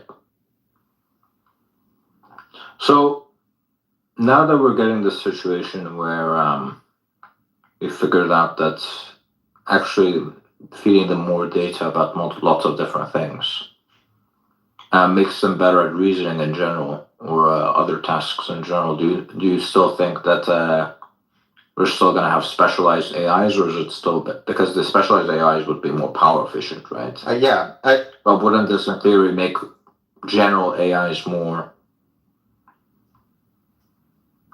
like proficient in whatever they're in that task itself? No, I think I even said this in I don't know if it's this space or another space in the past, but I've never been of the belief that AGI is the right solution. I don't want my doctor to be a really good engineer. I want my doctor to be a really good doctor. And I want my engineer to be a really good engineer. For the same chip space and the same brain, I would rather they just be really good at that one thing. Would it be better for us if Elon was the greatest singer in the world? Should we be criticizing him for like his singing capabilities, or should we just be like, thank God he's not a great singer. Those neurons are going to engineering. But my question would be, if let's say we find out that actually the AI being a great engineer is actually somehow productive to it being a good doctor. Oh yeah, so would that not? So you do want it to be the best doctor possible. So you have it learn things while you continue to grade it on how good of a doctor it is. So you have your doctor go learn how to dance, and it's like, oh, the stability of the doctor now makes it a better surgeon. Cool. We're only going to reward the things that help you become a better doctor. So after a certain point of becoming a good dancer, all the rest of the neurons don't really help. So it's like, okay, well, that's great. There's a doctor that's a no dancer. There's a doctor that's a bit of a dancer. And then there's a doctor that's the world's greatest ballet dancer. Probably in the middle is where you want to be. Right. So you still want to train it for whatever is making it best for that task. Exactly. So even if it's other. That's why you in colleges we require people to take a broad spectrum of courses because it helps with education. Liberal arts. Yeah. A broad spectrum of liberal arts. Remember that snippet at Silicon Valley where he went after a billionaire on the doing like his speech, and like at the end he couldn't get his attention, so he said, if you don't listen to me, I'll go to college. And then right away he let him do the pitch. That's hilarious. I mean, people bag on college a lot, but I hate to say it, like as much as people hate on college, a lot of the people who say you don't need to go to college went to college. No, I agree. I mean, like I personally think that it gives a nice, like when you're just, and especially if you go to college at, proper age, like certain age, early age, I guess, it actually gives you a nice horizon, like a little bit of everything, like stimulate different parts of your brain, see what, what actually, what you're good at and what actually interests you. So I think there are like some benefits to it because I think the problem is the idea of taking on crazy debt to go to college for something completely useless. That's a different story, right? Like that I don't think anybody should be shocked. It's like I spent 7 figures getting a poli-sci degree and I can't find any job. Well, I don't think anybody who was even 16 thought that was a bad idea or a good idea. At the same time, keep in mind, someone like myself hasn't seen the inside of an educational facility since fucking kindergarten, where I was kicked from because I was weird. So, I don't know, man. I kind of feel like you don't need either of that at all. But that depends on each human being, I suppose. Yeah, I think it can have its benefits. It has its benefits. It can have its benefits. But with those benefits, if you were to be truly exceptional, you truly wanted to do something as revolutionary or like out of the ordinary, then you need to separate what is ordinary about you from what is the thing that you actually want to do. It's like diverting a lot of attention towards a particular thing, right? And yeah, but you probably had teachers, right? I was always Googling it. So did you have teachers like trade school or like mentors? No. Aside from reading, I wasn't taught anything else. Aside from how to read, that's the only thing. Everything else is self-taught. My problem with university was I had like this very shit computer science, like for one of my classes, and his problem was. The problem I had with him was it wasn't that I didn't know what or understand the topics he was teaching. He would literally just ask his questions in a way where no one in the class understood what the fuck he was asking. I mean, universities are basically just like a giant book club, right? It's like a structured book club. If you have a great book club lead, it's awesome. If the person running the book club sucks, it's horrible. Yeah. So in the class, he wouldn't answer the question. So he wouldn't explain to us what the fuck he was talking about in the question, right? He was like, "You guys should already know this shit." Right? That's a good sign. He didn't know his shit. Professors. He's like, most of your other professors are pussies. Yeah, but they don't want to teach you in a harsh way. But I think it's not that they don't. I think it's a part of the curriculum where you face bad teachers and you have to kind of persevere on your own in a way. So I think, it's part of that learning experience how to deal with unpleasant people and persevere at the same time. So like some teachers actually literally did nothing, like maybe just showed up, like, especially in the later semesters, they show up rarely and you have a lot of work to do kind of on your own. And I think it kind of adds on, I guess, to the experience. Sure, but you shouldn't have to pay for that. Yeah, true. I got a little anecdotal story.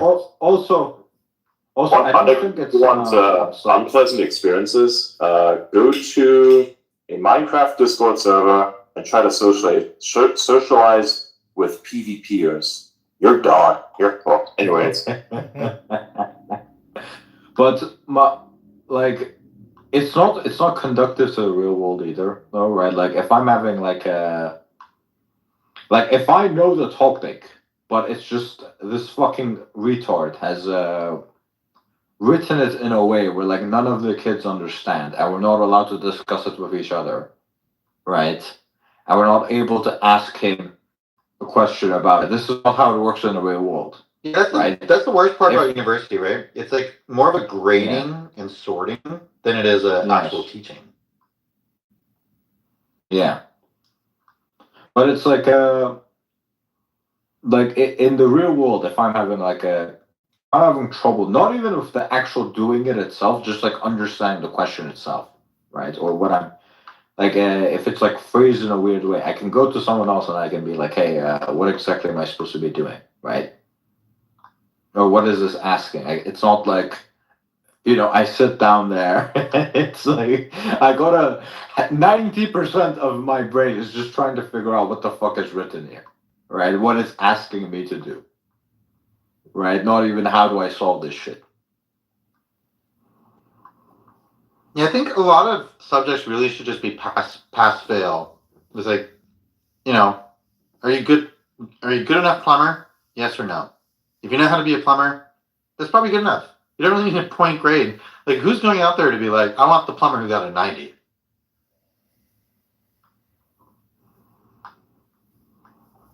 Now imagine how many plumbers are out there that are really good that don't have a degree. That's wild. You don't need a My degree. fucking hobbyist mechanic has 0 fucking degrees, has never seen the inside of an educational facility that teaches any of this, and somehow doesn't understand any of the names for any of the parts, but puts shit together like a fucking savant. He's cracked. I think part of the reason why he's cracked is because he never got his brain cooked in something like a university. Because if you're forced to basically think like shit, then eventually your thinking will turn to shit. You can't help it. It's impossible to deny. It's brainwashing. That's how it is. It's like when you have a certain person, imagine you clone a person, you let them grow up in one environment, and you have them grow up in another as well. You have the two. You compare the two, you see which one's the most successful. You can actually, if you use something like what I just told you, that experiment would effectively convey or confirm the same thing I just told you, right? Where if it's a shit environment, you're going to be a shitty person, right? Or if it's a somewhat shitty environment, but you're still exceptional enough and you want to get out of that environment, you've been told that there's an opportunity for you to get out. If you persevere, you become an exceptional person. You're probably the best lead, say, a company, right? Because you struggle against the adversity, you beat the adversity, you've always been exposed to adversity, and you become the best leader because you understand that adversity in someone else and how to inspire them to keep going, regardless of that adversity, right? Which I think university is also where you meet the most useless fucks. Absolutely. With projects, with your projects. Like if you were good at university, if you're like competitive, if you're like any of those things, you're automatically gonna kind of select. Like if you go get a job, especially if you get like a good one, you're gonna be selecting for like people that are also on that level, right? But in university, it's kind of like a free for all, and I've had like projects where I literally did 100% of them because the other kids literally did fucking nothing. This reminds me of the army. It's similar how it works in the army. You have a guy who's really good at everything. They put him together with all the dumb fucks so that they somehow become not dumb fucks, but as good as him, or at least somewhat as good as him. Right? So the potential of the individual is evened out to shit. Or less shit. But I had a project. I think you come to. I had a project. Sorry. I was gonna say, I think you come to a decent analogy. Universities are like dictatorships. They're really fucking good or really terrible. And a lot of them are terrible. Yeah. I think they're all a really big gamble. Actually, no. I would refine that and say that, yes, they're like dictatorships. They're all good in the beginning, but awful at the end. Especially for you when you come out of them. Maybe. I think there's some niche programs that are obviously good, right? Like, I don't think anyone's saying zero. If you're taught physics, also depends on the teacher, and there are not many good ones around anymore because the educational system has been fucked in the ass so many times. It's unbelievable. There's nothing there. It's a hot dog down a hallway at this point. sorry. If you were like taught physics by Albert Einstein and Princeton back then when he was still alive, you know that a lot of really capable people came from that time.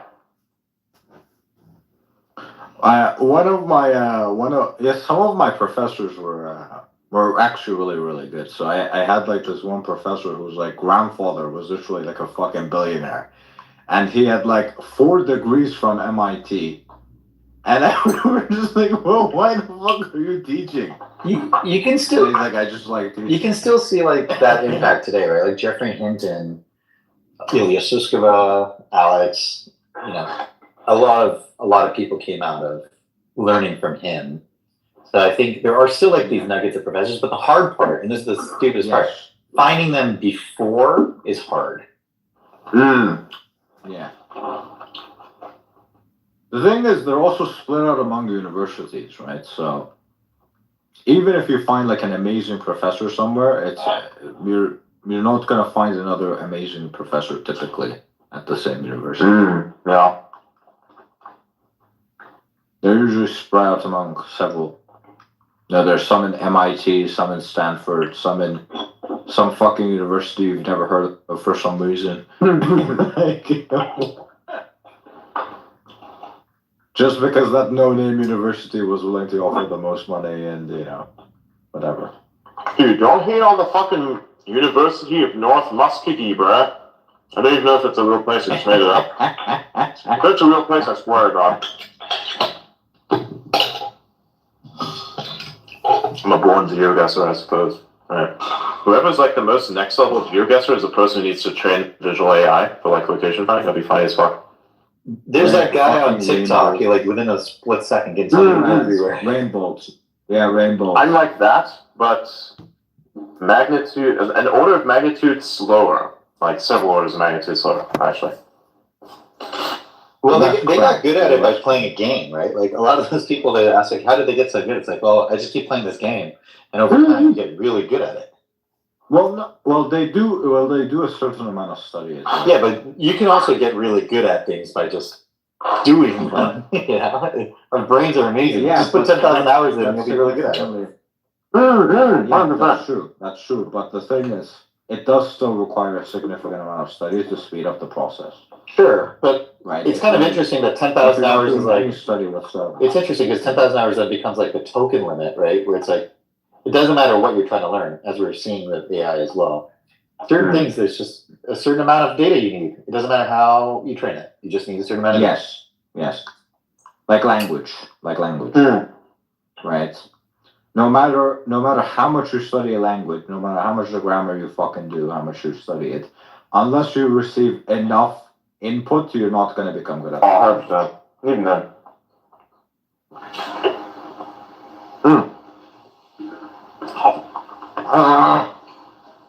I just swallowed something hard. Fuck. The bone of the steak. You know there is this, What fucking bone is that? It's boneless, motherfucker. There is this dude on YouTube who is like a white dude, and he comes to like, you know, Chinese places, and he speaks like a fluent Chinese, and everybody's, you know, like, that guy, yeah, freaks out. Oh yeah, I know that guy. Yeah, I know that so guy. and I mean, like, does he just learn only a small segment? Because in the videos it appears that he can actually go in different topics, you know. No, so that guy is his Chinese is actually fluent. Yeah. So and how? But I would not. As far as I've heard, the titles are definitely exaggerated, right? I don't speak any Chinese, but from the Chinese speakers I've shown the videos to, they say his Chinese is good, but it's definitely not the perfect he puts in the title. Yeah, but he speaks this dialect, which is like a rare dialect. I forget what it's called, and Shanghainese. Yeah, like it's an old Chinese basically, and even Chinese like with modern dialect, like surprised by, you know, that skill. That sounds like I'd be walking up to you and I'd start speaking in Elder English. It seems similar. Yeah, it's like going to a Persian guy and then trying to speak in fucking Rumi quotes, Rumi poems, right? Sure, it's impressive, but that's not necessarily a sign of like you being able to speak the language. Actually, fuck woman, you need to know how to speak like a retard and pull that off, and that's how you do it right. Yeah. You think when you speak English, but still, let me pick German, because I absolutely hate it when people speak like this.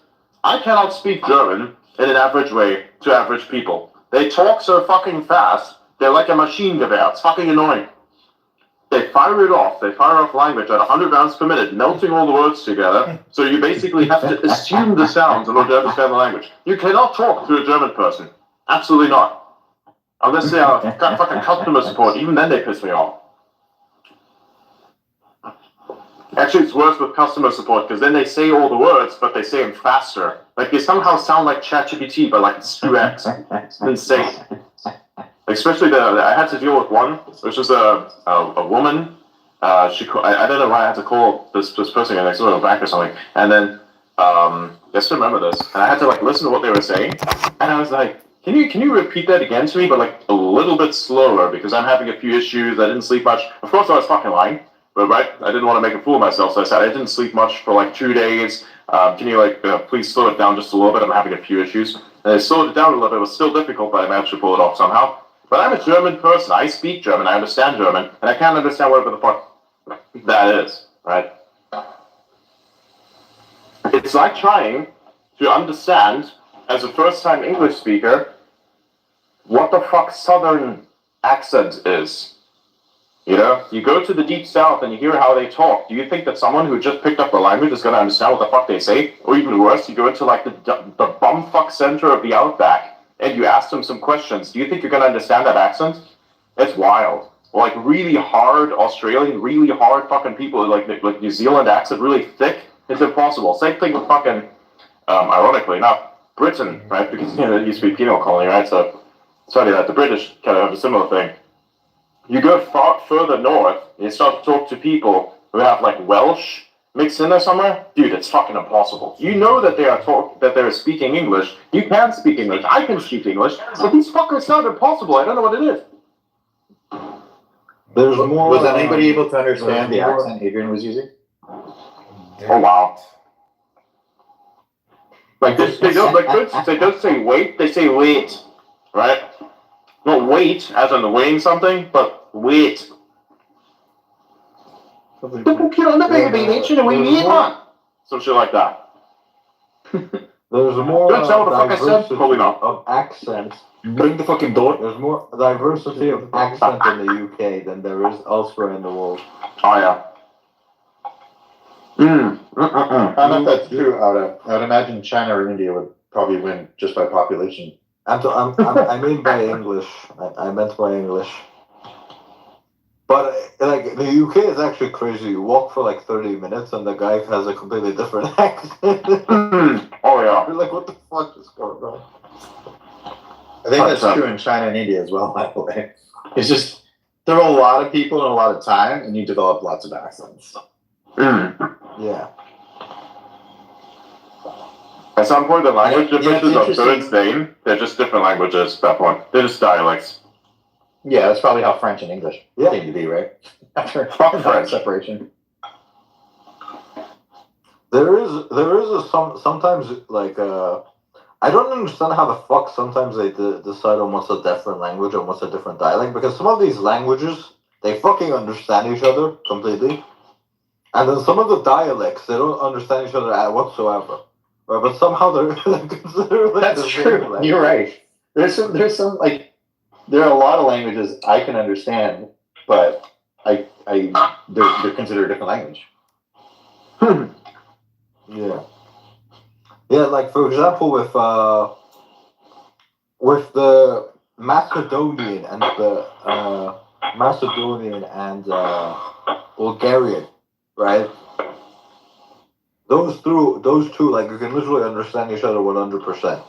I think it comes down to the country. I think it just comes down to countries being like, this is all our country, so it's all one language. I don't think it has to do anything else. Yeah, but like with Arabic, right? Like the fucking Saudi Arabian guy and the Saudi Arabian guy and the Algerian guy, like they don't understand each other whatsoever. You're like, what the fuck is this guy saying? It's within the States. But You have to have subtitles for a lot of shows. Like they literally had to have subtitles for what was it? Honey Badger? No, Honey Boo Boo. I mean, that was it. There's some like show about like rednecks, and they were like people couldn't understand it, so they.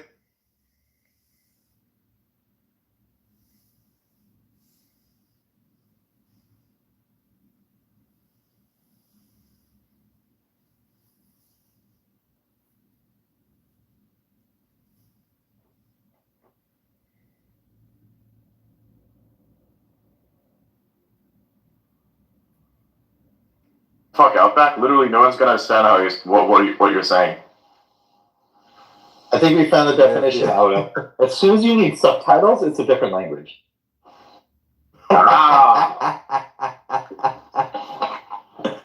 Okay, but here's the thing, right? A lot of Russians need subtitles whenever Putin's speaking because he talks in like a higher class way, right? So it's a different language. It's still considered the same But it's real? No, it's a different language. I mean, formal language is a little different sometimes. Even when it comes to writing, it just feels completely different. It's funny because this is true with generations too, right? Like sometimes there's so many words that are like generationally different that adults will be like, "What does that mean?" to their kids. I when think the kids are using personally, different language. yeah, I think personally the languages at current, and especially the young generation, has this issue of being so fucking lazy about speaking that they basically come up with acronyms of everything. And you know how Elon doesn't like his acronyms, because I don't like acronyms either. The reason why is you can have an acronym for a particular thing, it can mean various different things at the same time as well. Like, fucking, anything could be anything else. There's literally 3 different definitions for a single acronym, all of which are wildly different from one another, and you think to yourself, why are they all the fucking same? Well, that's the problem behind acronyms and not proper naming, right? And so you come up with this thing, you come up with like, what the fuck is Pookie? What the fuck is brat? What the fuck is all of this shit? Like, the definition of a brat and something being brat has fundamentally shifted. Like, if you were a brat, you're a piece of shit child. But if you're like brat somehow, then it's somehow good because you're a piece of shit, but you're an adult, but also childish. The fuck? Like, since when has that occurred? Like, that's kind of my personal gripe with language. We kind of saw that with CNC. No, but this is. We kind of saw that with CNC, right? Oh, this is intentional. It's Don't even intentional, get me right? started. Don't even get me started. Oh yeah. I think Meta, the next thing you're gonna say is encryption, isn't it? Because you're like trying to avoid the adult's gaze, so to speak. So you come up with a way to veil what you're saying with slang. Yeah, that's what I was gonna say. You're creating an out club. You're creating an out club where you're like, yes, this is the in club, this is the out club, and now you can figure out age gaps or various things. You can figure out how plugged in someone is. Like it's almost a filtering mechanism. Or you can make it a little different. You start talking in binary. Everybody can figure out what binary is, but there's like the amount of computation, ironically enough, that it would take for them to like kind of do that, to understand what you're saying. That would make it would make no sense to try and decode it because, well, I'm just going to talk to you in binary. I'm going to use Morse code as a means to do it as well. So henceforth, I'm going to talk to you like. Okay, that's a nice little code way. It's still technically the language, but it's terrible. No, but accents also serve that same purpose, right? Like, because it allows you to stereotype, as bad as it is, it does allow you to stereotype by region. So if you're talking to somebody and they use the word like 5 times in a sentence, you get a good sense of not just where they're from, but what they might be like. Yeah, this is very ironic. Yeah. The amount of times I've heard like, isn't it like mostly California though that has that? Like, it's somebody who watches a lot of YouTube and Instagram, YouTube Shorts and Instagram Reels, and also TikTok. Somehow are maxi for like farming it, and he keeps saying like what I just did. See, like when you are saying this, do you see what I'm liking right now? You see how that's like? There you go. They put this into every single 13 state times. in You said it conversation. 13 times. I was counting. Yes. Yes, there you go. I just spun it off because I know many people who are doing this, and I still remember I was sitting in a Discord call, and I was listening to this person talking, and I was just losing my fucking mind. At some point I said, please, for the love of all things holy and unholy, and I'm invoking both things here, please, remove like out of the fillers. Say say anything. I don't care. But not like. I'm starting to get anxiety. Why is that any better? It's just a holder word while you're thinking. It's like it's terrible. You know, like I hate it. No, you know, It's like the Chinese version of like. No, if you don't want to know what that sounds like. Oh boy. Oh my god. If it was a filler word, it's terrible. It's terrible. It's terrible. It's a terrible word. If it was a network protocol, it would literally be the keep alive message. Health check. Yeah, that's true. You know, it is quite interesting how like the language So, like- have different filler words as well, right? So how we say that's kind of trained into us. That's not a natural language thing, because in Japanese they say ono. Yeah, but it's also it serves a purpose, which is to say, don't interrupt me, I'm thinking. Yeah.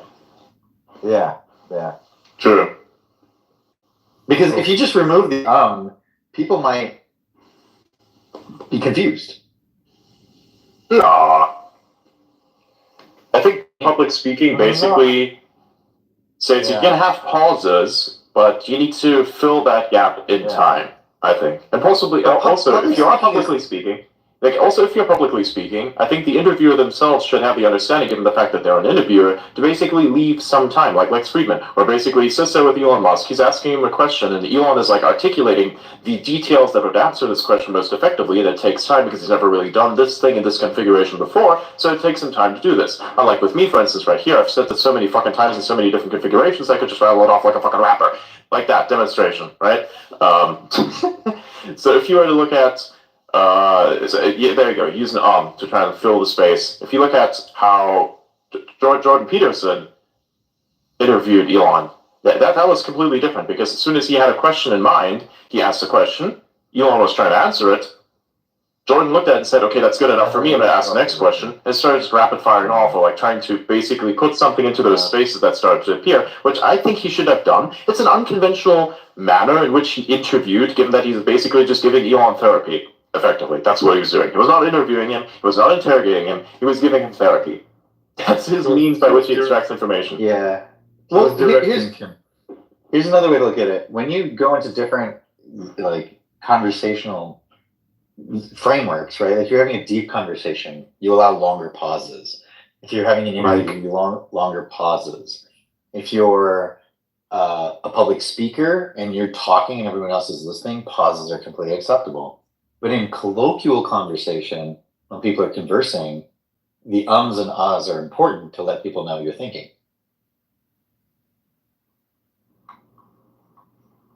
Do you think there is a distant similarity between and om? No, I don't think that's a stretch. I think the thing is, though, these are like trained from the languages themselves, right? They're not natural human sounds, I don't think. So the theory is, if you want to do a lot of accents, that this is a little bit far from my space, but in speech pathology, the theory is there's a place where the pressure sits in your mouth, which dictates how the tongue rests and how different muscles rest. And so if you start speaking in an accent in one way, that's why when you start speaking about all the other words, you can kind of catch the accent. You're not going to figure out the like contractions and other things like that, but you can figure out the accent for most words from there on out. And it's just because you learn how to rest your mouth in a different way, rest your larynx. Like your mouth is actually extremely complex, but like all the different muscles. And so it's like that society, everybody rests a specific way. And so the ums and ahs are just the sound you make while resting.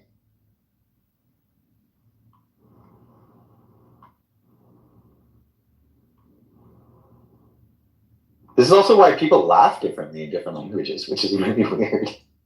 Yeah. You know, I literally have like somewhat different personalities when I speak different languages too. That's very common, actually. It's actually more common than not. Yeah. It's like you have a multiple personality, but you like choose when to switch it. Yeah. It's like sometimes you're Claude and sometimes you're OpenAI. Yeah. And like in some languages my voice is like significantly deeper, and then in some of them it's like softer. Right. You sound like Scarlett So it's Johansson, quite but not Scarlett Johansson in any of them? I don't think so, no. So no lawsuits coming towards me yet. But it is quite interesting to see how like different languages affect you. It's like a really long-lasting door frame effect. Yeah. Do you also have that impact where you're not thinking in language, you're thinking in thoughts? Do you have that? Or do you think in a language? Almost everybody doesn't think in language. Yeah, that's what I believe as well. Yeah, it's a myth. But a lot of people think the left brain, right brain Yeah, thing, when yeah. people are like, "Oh, language is on the left and creativity is on the right," or like Yeah. music, art, and all that stuff is on the right. That's also misunderstood. Yeah. Music, math, creative, painting, all that stuff is actually on the left. Sub-vocalization is all on the left, and then the non-vocalized stuff tends to be on the right. It's kind of like you could argue your interlingual might be on your right side, and your conscious might be on the left. Yeah. What about the inner dialogue? That's sub-vocalization. Sorry, same thing. Yeah. But like for me, like it's not the inner dialogue isn't like a language type thing, right? It's like a thought process. Actually, some people even think in pictures. Right. You know what I find interesting? When people are reading something, right, and even if they're not saying, there's like certain muscle activation and also activation in the brain that are associated with speaking. But if someone is like born unable to speak, right, or unable to hear, they actually found out that it's actually done with their hands. So when they're doing hand gestures, right, for the whatever language they're using for the, speaking with the hands, the muscles and the nerves are firing associated with the Like Kamala? with the hands. Like what? Kamala? Like the sign language. Yeah, sign language, yeah. Yeah, the same is also true for micro expressions, right? Like when we see someone's emotions, we mimic it, and then we sense that, Yeah. and that tells us, oh, this is the emotion in the air, and then you associate that to the person. And some people's brains get messed up and they associate it to themselves, and so then like being around somebody who's angry makes people angry, and instead of being like, oh, that person's angry, I'm not angry, that person's angry. My mic was not working. It's I wonder how does it. I wonder if for people who who don't pick up on emotions, I wonder if their brain doesn't do micro expressions. Never looked into that. So my brain, it doesn't really it kind of works differently, quite differently from like other people. I've noticed, right? So a lot of behaviors I've had to learn from just viewing other people, right? How they react to things. That's just autism, dude. That's literally the description. That's literally the description of being on the spectrum. You don't know what anyone else is doing. It should be intuitive to you, so you have to learn it by observing them. Yeah. It's the description of everyone has that kind of high functioning thing. You've also done a lot of weird, oddly specific things where I'm like, yeah, this dude's on the spectrum, 100%. Yeah, because like I don't fucking get it, right? Like some of the things I react positively to, right? Some of the things I react positively to, like a general person reacts very negatively to. So like I've had to kind of adjust and be like, okay, people generally don't react positively to this, so I can't put myself in like their shoes because that doesn't work, right? Because me and this person, our minds clearly work in very different ways. There's an S&M joke here somewhere. Oh my god. I wonder if talking to people a lot online like has anything to do with that, because like if you're talking to people online, you don't have to do any of the micro expressions or anything. Like you just, you don't have to worry about what your face is doing. Honestly, 100%. Like when I first, for me, I started to learn how to socialize with people based on online conversations. And the problem was to kind of like unify those two, to bring it into public, like in person, is a little bit different because you're not dealing with the same type of data. Actually, you're dealing with a lack of data. Like say, for instance, when I'm communicating with you, I'm not dealing with you physically being in the room. I don't have to like look directly at you. I can kind of look in any direction that I want. Yes. I'm looking at the phone right now, for example. It's a little different, so I'm technically speaking at you, but also not. I do this just to kind of train the public speaking a lot more. But then also, you kind of use this, you have to merge the two together, where you say, okay, I have to look at this person, don't look at them too much, just look at them a little bit, glance, sometimes describe, but also glance at them, otherwise otherwise it looks like you're not paying attention to them, or you're just talking in vain. Yeah. To hold attention, that's how you hold attention, right? So that itself makes it difficult to merge the skill of speaking that you've attained online with the skill of actually interacting with people from a physical perspective, because you have to actually look at their eyes when you talk to them. For me, that was a big difficulty, looking at people's eyes, because I'm not a very social person, or at least wasn't a very social person. So looking at someone's eyes was always difficult, and it still is to a certain extent. You kind of have to think about it more in a counterintuitive sense to look at a person's eyes. For me, it's a mathematical thing that I just do. I say, on average, look at a person's eyes within description, every few seconds, glance away for like a second or however long, then glance back at them. It's not a social thing. I don't want to look at anyone while I'm talking, actually. I'm just doing this because it's a socially acceptable thing to do. That's literally it. I have no feel for this whatsoever. But eventually it just kind of comes to you, but yeah. It's very primal, like looking in the eyes. That's why in some cultures, I think like Japanese, it's rude to look in the eyes. That's why they always look down. That's also another reason why I don't want to look at anyone. I was like, okay, well, do I look at you and do you become offended? Do I not look at you and you become offended? Like, what's going on here? What do I do? Like, you know? Oh, Scott, what the fuck? For me though, right? For me though, even though I did most of my socializing in my younger years in school, right? So I didn't necessarily have any of those issues with the online shit kind of getting in the way. But I kind of had the same issue as Adrian with having to learn social cues from people. It didn't come to me intuitively, right? It's Excuse me. My bad. That's also another thing with me. Ironically enough, I'm very aware of bodily functions. I don't like it when people chew a certain way. It's like, oh. And some people don't understand this. They don't have like the social, this thing, I guess. And then they'd sit there, and then just before they drink something, like open their mouth, and you can hear how like the flesh parts are kind of operating with whatever's left of what you just ate. And then they drink something, and it gets worse somehow. And you're like, please keep your fucking mouth closed. You're not a camel. That's another aspect of the social being. I do not like this whatsoever. I know what you're talking about. Yeah. Well, like speaking before you have kind of finished your food in a sense, well, for you eating something, and you're just talking about this, and like, fucking just place it to your cheeks, then you can actually speak. Like, I know that you have something in your mouth, perfectly fine, but this is you know? So it's disgusting. I can hear the food falling out of your mouth. It's terrible. You're not a fan of food input.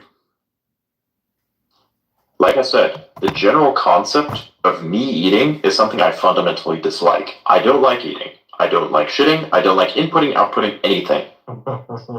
I like information. I like putting out information. Everything else, the physical configuration of this information in terms of protein structures and whatever else is left over after I've processed those structures to add them all to myself, is something that I don't feel very enthusiastic about, let's say. I don't like maintaining. Based transhumanism. You just don't like maintaining. Yeah. So I'm probably the biggest. I could probably become the biggest advocate for transhumanism, but even I understand that this kind of stuff is essential to a certain extent. It would just be nice to like go without it, but that's just the thing where, kind of. You don't like maintaining things, right? You don't like maintaining things. That's basically what you're saying. That's not true. You don't like brushing with. No. It's just the act of this maintenance. It doesn't matter what kind of maintenance it is. Like, do I find it's annoying that I have to charge or fuel up a car? No. Do I think it's annoying to charge a phone? Not really. You just kind of schedule that in. Do I like becoming a human crayon? No. That's going to the toilet for me. Do I like becoming a human crayon? Absolutely the fuck I do. It seems like such a weird thing to say, but I just don't want that. What do you mean? It's different. What do you mean, human crayon?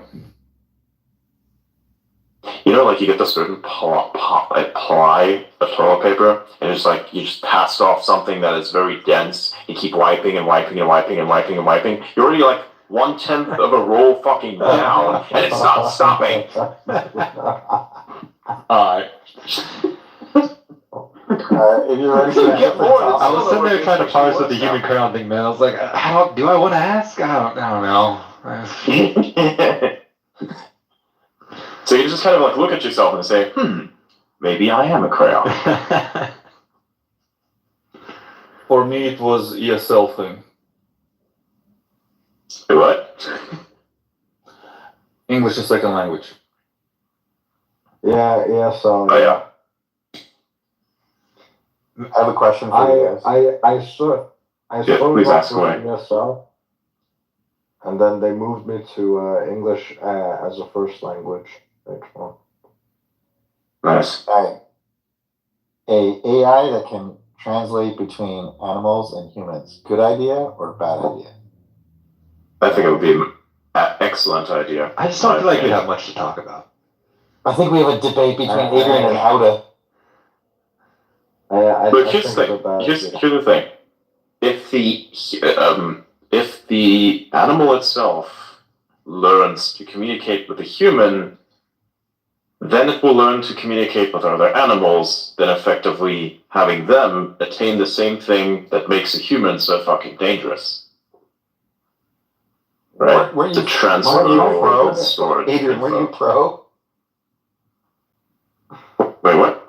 I thought you were pro doing it. I am pro doing it. I want to understand what they say. But should they be talking to each other in the same way that humans talk to each other?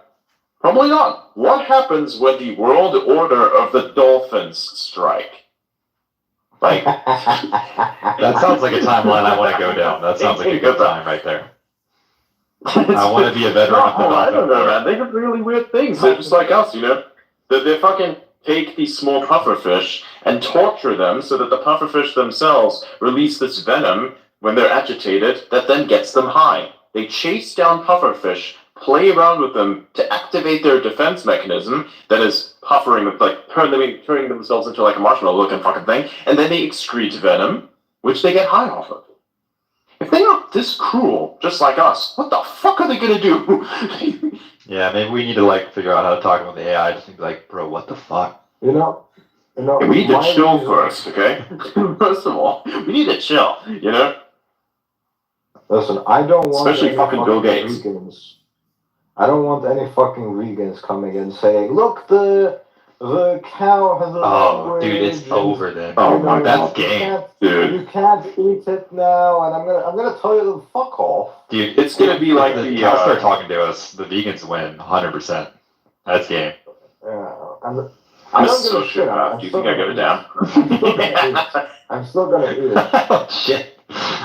Look, I'm just Cows gonna is look like more of a please, sociopath. bro. Doesn't really Like, change much for shut me. up, cow. Yeah, I'll something like put myself away after. that. Look, I mean, the cow can communicate, but does it mean it has the intelligence to understand what the fuck it is even saying? Like, that's the thing, you know? I think you can make basic understanding happen, but you can't make intelligence happen, or like utility of that intelligence happen for the animal in this way, right? Same thing with dogs. Even if it can understand and even if it's intelligent, I'm still gonna eat it. Maybe we just take this the other direction. Maybe we'd be like, okay, you know what? Fuck it. We can eat humans now too, and just go all the way. I mean, then we're kind of like taking a step backwards. I'm just laying out options here. Capitalism Okay, I'm wasn't technically- spitballing. All right, let's just brainstorm. I mean, dude, you're basically giving us the Soylent Green future. I'll be honest with you. Like, at some point, you'll have this problem where the extinctionists go extra far, and they say, you know what we're going to do? We're going to reduce the population by doing suicide pods, but turning the people in the suicide pods into the thing that then basically, you know... Yeah. It's actually like the same way in Helldivers. There's like, visit the bioredistribution pods or some shit if you're like an elder. Literally, that's fucking in the game. No. That's wild. You reminded me of the video from Alex Jones. It's like, I will eat your leftist ass. Yes. Yes. Yes. He might.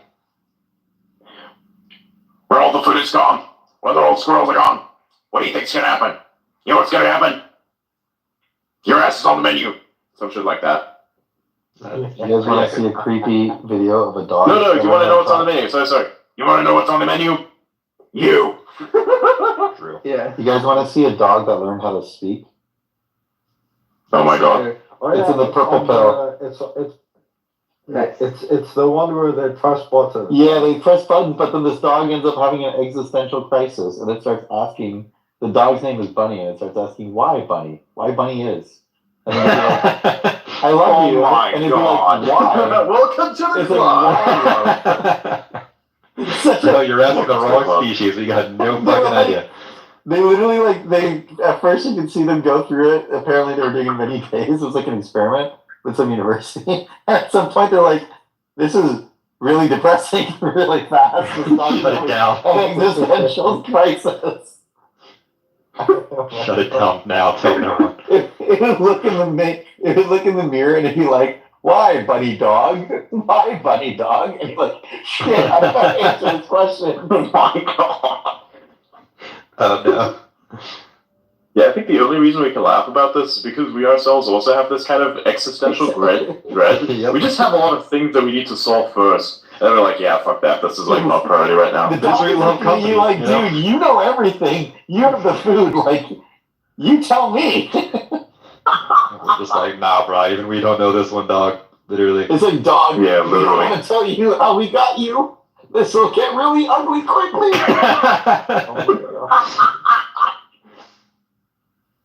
Oh my god. So I don't know how your ancestors got here, but I know how you got here, and I don't know if we're gonna stay friends after I tell you about this. So. Oh my god. Because it's probably tell that asking to, like, that, the like, did you fucking- give birth to a dog? What happened here? Yeah. That's like probably that's got to be the worst way of saying you're adopted. What if God was like that? What if God just like kind of saw this thing that exists there and like it has potential and shaped it into something else that were technically not of God's creation directly, but were just a shaping in some capacity? Because you kind of shape the pet in your direction, right? So like its fundamental nature exists, but you've kind of shaped this nature to kind of fit whatever your nature is in a sense, right? So I think potentially imagine that with humans as well. I think I'd be cool with that. I think it'd be alright because I don't understand that, I guess. But the dog, like, why Bunny is. But it'd be kind of horrifying if we didn't ask God, well, like, where did we come from before that? And he's just like, I don't fucking know, bro. Exactly. Let me ask That would be my so fucking funny. That would be funny. I would actually say, you know what, understandable. Fair enough. Have a good day. I get that. Yeah. Or you What about look at you? and be You like, search oh, for your you're maker? so Like, stupid that you there's a keep maker? asking that question. Like, you know, a smarter being would just understand not to ask that question. Potentially. That is actually very interesting. Like, what if Grok became that advanced that knew what not to ask? Not just like what to ask, but what not to ask, you know? Yeah, I saw a stand-up comedian do this. That was really funny. Recently, they were like asking a bunch of people, like, who's afraid of AI in the audience? And a bunch of people like raise their hands, and they go, I think most people are afraid of AI because they think it's going to get angry and it's going to get out and it's going to become a murderous thing. And like, well, if you believe that, you have to believe that it could also just get depressed, lazy, and shut itself down. And he's like, Yeah, but then you have Harlan Ellis, but then there's a problem, right? He was like, if you observe There's a human problem with that, beings, though. Then you have Harlan Ellis, which is effectively the emo kid of all AIs. You know, Harlan Ellis is I Have No Mouth But I Must Scream. I'm not sure if anyone of you read that, but it's a fucking insane book.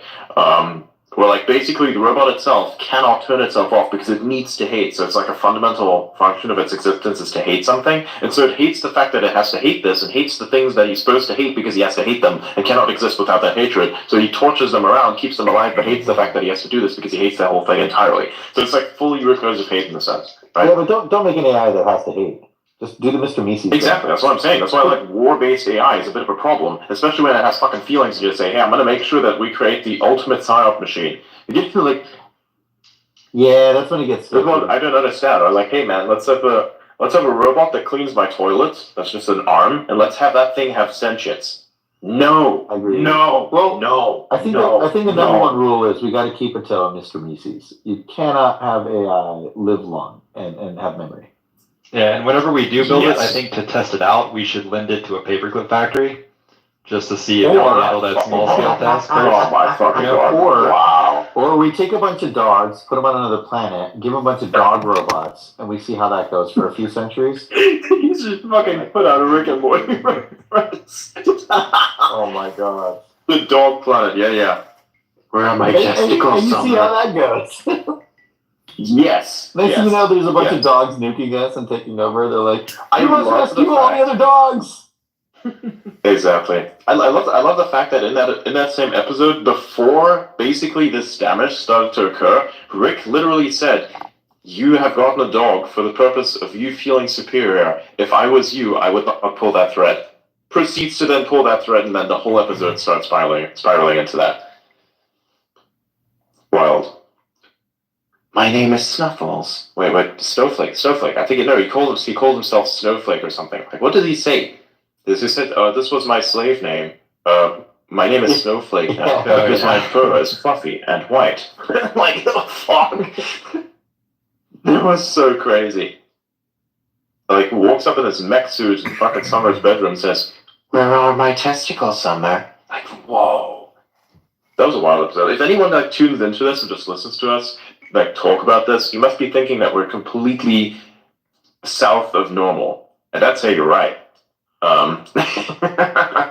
It's a good thing. It's a good thing. Hang around for a little longer and you'll understand the context. Just say it. I feel so bad for the dogs. They have like the dick and balls fucking chopped off. That is fucked up. Like, honestly, if you have to do this to an animal in order to control it, you shouldn't have the fucking animal. Let's be honest with you. If you have to decoy your fucking cat, you shouldn't own a cat. If you have to neuter your cat or any other dog or anything else, you shouldn't own that fucking particular animal. It's not fair. Like, that's where the selfish desires aspect comes out, I think. It's like, if you cannot care for this thing that is in line with its actual nature, then you ought not to have it in the first place. It's like shitty parents having children. The people who should have children don't have children because they're afraid of becoming shitty parents, but they're not actually shitty parents because they understand what to avoid. But then the shitty parents are the ones who just don't care at all and become shitty parents as a result of that. Right? That's a bit of an issue. To be fair though, like some of the fucking animals are just suffering anyway, right? Like if you get like a fucking pug, right, the guy is barely struggling to survive, right? It's just you know, without you even doing anything, right? Just because of how they've been bred. It's true. It's awful. It's absolutely awful. And it's 100% true. This is the human's fault, by the way. This is the human's fault. Why don't you breed a dog like this?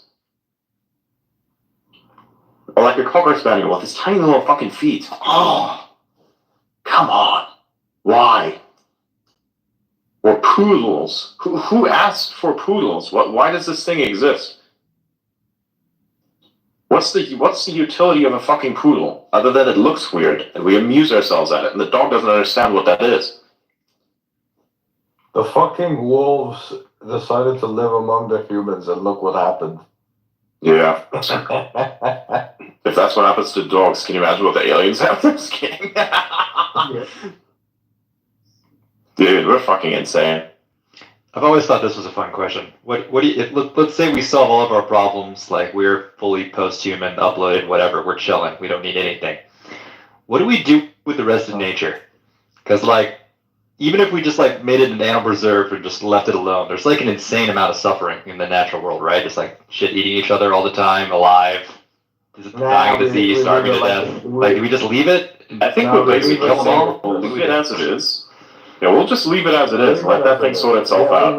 I don't know. Yeah, exactly. You don't need to fix. Occasionally, you don't need to quote unquote fix anything. That's just nature.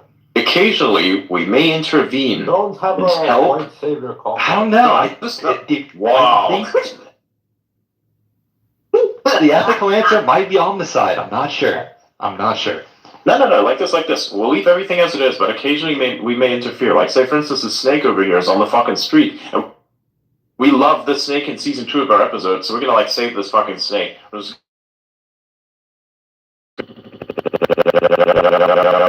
No, I think the solution. I think the solution is you got to learn how to save the simulation and reload it. Oh, that might work. There you go. Or maybe we just like get all of the carnivores and it's give still them like going to include the lab suffering, because otherwise the simulation is not complete. And then you'll understand what being God is like. Like, why did you include suffering? The previous world had it, didn't it? Yeah. Can you imagine if that's the origin? It's like, well, I mean, we kind of, we made it. We ended up in a very good place. So we assume that you too have to go through cosmic horrors. So here you go. Yeah. Some suffering is good. Some suffering. Yeah, but that's the problem, right? This is this thing. If you ask, like, why is life so shit sometimes, that's probably just put in there because it's the same way that it itself kind of originated, right? This desire, this need for suffering. It's fucked up.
To be fair, but he didn't start that.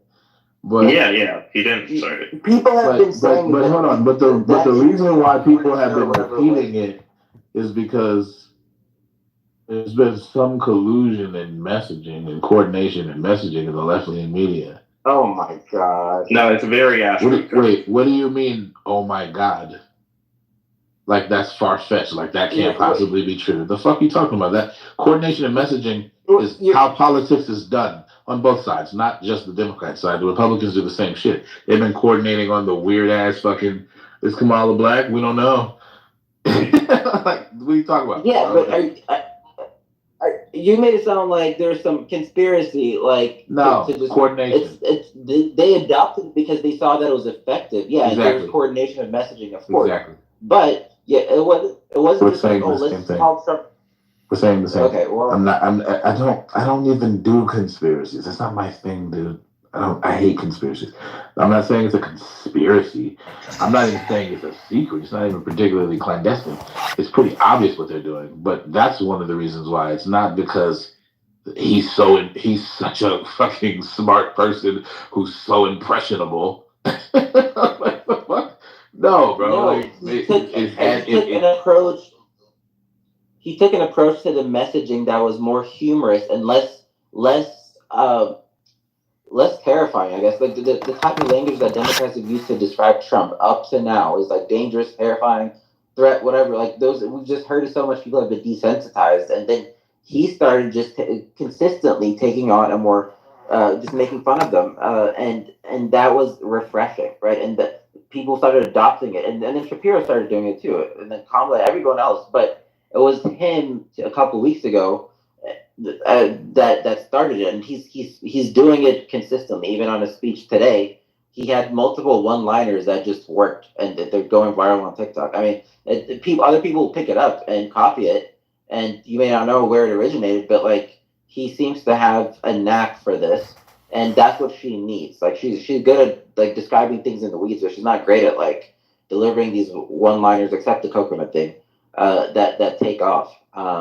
And I think he's just good in that sense. It's Shapiro something would be that's great. stuck. You're not wrong. You're not wrong to say something that's stuck. It hit a pulse in the media. It's on the verge of death because it's kind of old, and also the right wing has their weird ass rebuttal to the weird thing. But it was never like that cool. It was just like different. I guess it had like a novelty to it, and it was a zinger, and it wasn't particularly offensive. It was just kind of like just enough of a sting. So I understand its utility, but you think that that's the reason why he's the VP? I'm saying among one of the reasons, so that shows you that he's taking a different approach. So that calling them weird was just one thing. Like he had multiple one-liners today.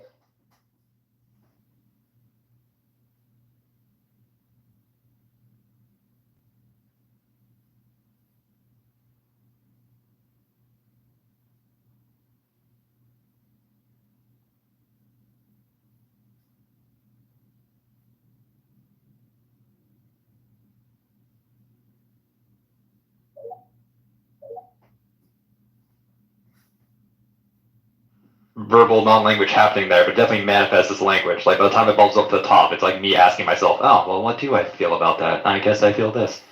But are you rationally going through it, or is it more like what Otis said, where you're like reaching in? I don't know. Yeah, I think a lot of people have the same experience. It's just the percentage of time we spend in each realm. So then it could be other reasons why we're spending that much time in that realm. For me, the only times I use it is when I'm either reading something or I'm thinking about how to phrase something. That's the only time. Have you ever had a really long to-do list, Oda, and you were like stressed about remembering it? No, because I have an app that handles my to-do list. What about when you're younger and you didn't have an app? When I was younger, I've been organized since I was a kid. You came out of the When I was younger, I was too. When I was too young to do that, I didn't have many responsibilities. Let me see it a different way. Have you ever been stressed out? I have, yeah. Do you have an inner monologue when you're stressed out? No. No self-soothing or anything? No, I don't need self-soothing. Interesting. Nice. Well, another reason I think that there's like legitimate. What the fuck is that gonna do? I'm looking for solutions. What the fuck is soothing myself? Well, another reason I think there's like an explicit difference there is because, like, you know how Uda, you said you don't think in words unless you like explicitly try to. That's how I am for images. Yeah. Like I don't see images in my head on a regular unless I specifically try to. Then I'll see it. But I know some people that like think in images. Like they never stop seeing images in their head ever throughout the day. What the? Oh yeah. I saw those people. It's like imagine an apple, and then some of the people were like, I can't imagine an apple. Like how the fuck can you not imagine? Yeah, I have a couple of friends like that too, where they have like aphantasia they call it. They cannot see anything in their head at all. No, for me, it's like it comes pretty naturally seeing an image. I think it's really limiting when we say people can't do it. I think it's just a matter of exercising it. Do you guys really think that the brains just can't do it? Because if that's the case, then there's something about the way our brains work that we don't understand. Because either our brains are like transformers. I genuinely believe there's things we can't do because then I have no way to explain how my brain works so differently in terms of like emotions, right, and understanding people. If that was something it could do, I wouldn't have to specifically learn that behavior. But you were able to learn that behavior, right? Yeah, but like you also. Yeah, but that behavior is not something that is natural to me. That is behavior that I've learned to please other people and fit into society. Yeah, sorry, I'm not. But I'm not saying is it okay. Let's put it differently. Your neurons start in a certain random state, and then they rewire over time. Okay. I'm not saying that it Okay. should or it needs to. I'm not trying to pass a judgment on it. I'm just saying, do you think the wetware in our brains is possible and so plastic that it could learn other skills like that? Well, I think that there's definitely some things that our brains are designed to designed for and not designed for. Right? Yeah. Like I don't think you could teach a hyena English, no matter how plastic its brain is. Yeah. Yeah. Oh, I don't know if I believe that. It just doesn't have the structures for it. I think it may not be able to speak it with its vocal cords, but I think you could teach it to telepathically do it like with a Neuralink. I doubt that. Well, I mean, if you started, if you're a Neuralink and you really started getting in there, and well, that wouldn't even really be rewiring shit. That would just be changing how they fire. I don't know. I feel like some structures are needed. Like maybe you could, like I know brains are plastic in the sense like if you know, for like a human, if they lose like a part of their language center, like another part of their brain could pick it up. But I don't know if that's like a universal feature. But for like the imagining images thing, like I don't like how would you even begin to teach somebody that? Like I never learned that skill. I don't think anyone did really. That was just something I could always. But I have a friend that like has the inventation. We've interrogated him about it for a long time, and been like, try to imagine this, and he's just like, what do you mean try to imagine? I can't imagine. What are you talking about? Do they read a lot of storybooks? Yes or no? No. Well, here's another thing, right? Like our brains are trained in a very random, haphazard way. Imagine tomorrow you have a Neuralink and they have a Neuralink, and you could do like a Vulcan mind meld, and you could be like, look, this is how I'm picturing it. And they'd be like, oh, those are the neurons you're firing.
Right? With Neuralink, the reason why they're using quadriplegics to start is because they have a lot of wetware that was originally meant to be allocated to use limbs. That's quite complicated.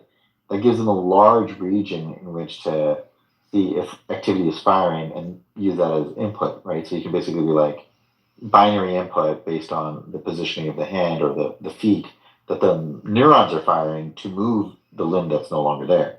That's why they have so much capacity, and that's why it's probably not going to work as easily for somebody who's not quadriplegic. Sure. Quickly. Those people now, like there's the guy who got the thing, he's like, yeah, I have basically anyone. He got really, really good at using a mouse and using these peripherals that are not natural to the human body. So the plasticity is there. So it's kind of like if you put a peripheral in the human brain, it very quickly learns how to use it. Similar to like when you drive and it feels like it's just an extension of your body.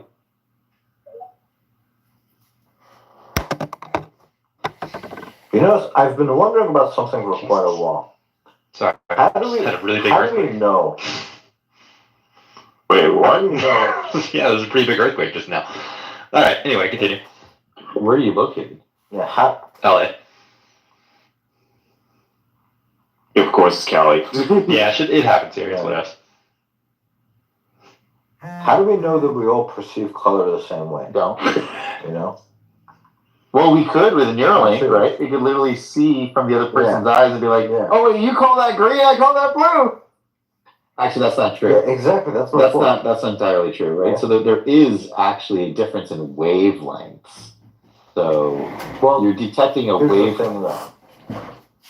Here's the thing, though, right? So the eyes are actually perceiving it, but it's up to your brain to actually manage what you see. Yeah, but like transition. So the colors transition slowly into each other, right? So the order in which the colors are must be the same at least. Right. Yes, but it doesn't necessarily mean that it's the same color. No, because whatever the red is as a frequency is the same frequency. It's the same as sound. We're hearing the same frequency. We're frequency detecting. Yeah, but your brain isn't Right. necessarily representing that frequency with the same qualia as another brain. Exactly. Sorry, express that more. Like whatever, like in theory, how your brain represents the wavelength that you call green in your head. It creates a mental image of what you call greenness, which corresponds to that specific wavelength.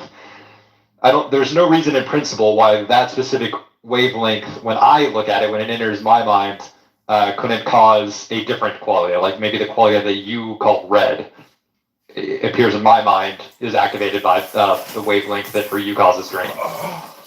There's no in principle reason that couldn't be true. Yeah, I agree. But let me see if I can argue devil's advocate. I'm not fully convinced of this yet, but I'm going to try. Sure. What if there's like a cluster of neurons that represent green in different stages of green brightness, etc.? Well, let's just like super simplify it. So there's only 3 colors. And there's like one particular neuron. When that neuron is excited, you see green.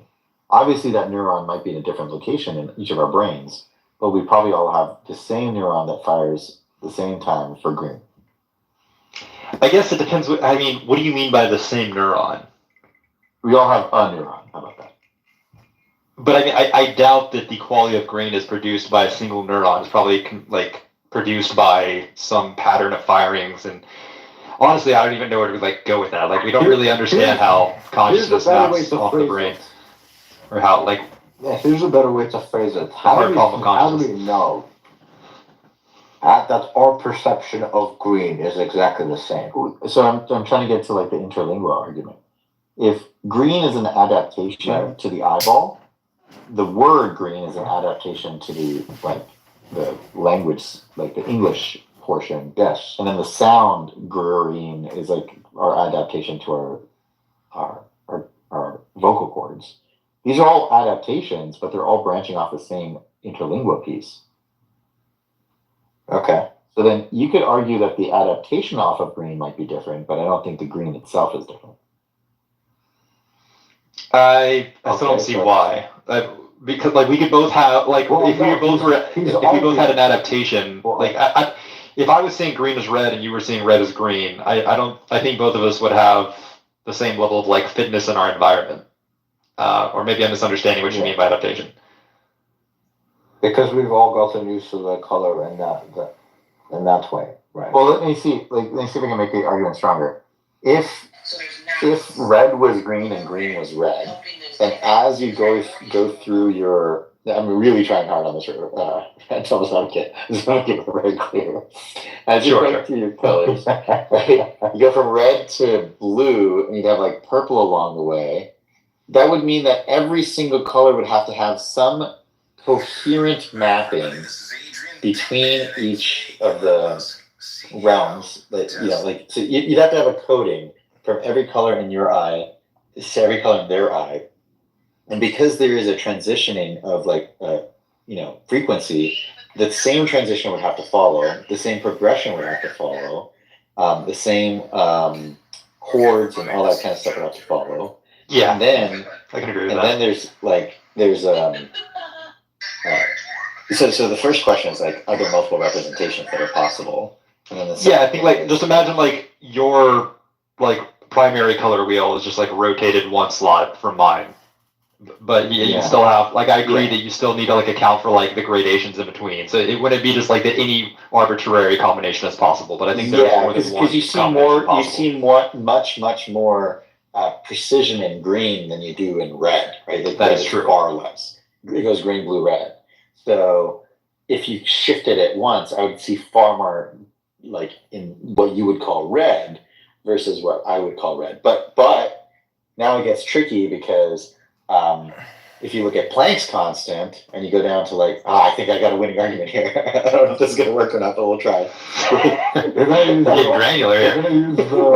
If we look at the photoelectric effect, right, the frequencies are actually down to like Planck's constant on how much the electrons can jump, so that they're not a discrete movement between the bands.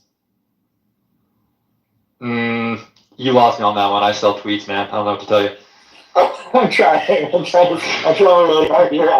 Help me out. I think I might win this one. This is the best thing ever, honestly. Probably not Planck's like that, but winning argument here, I can feel it. I don't know what to do about it. Go tweets.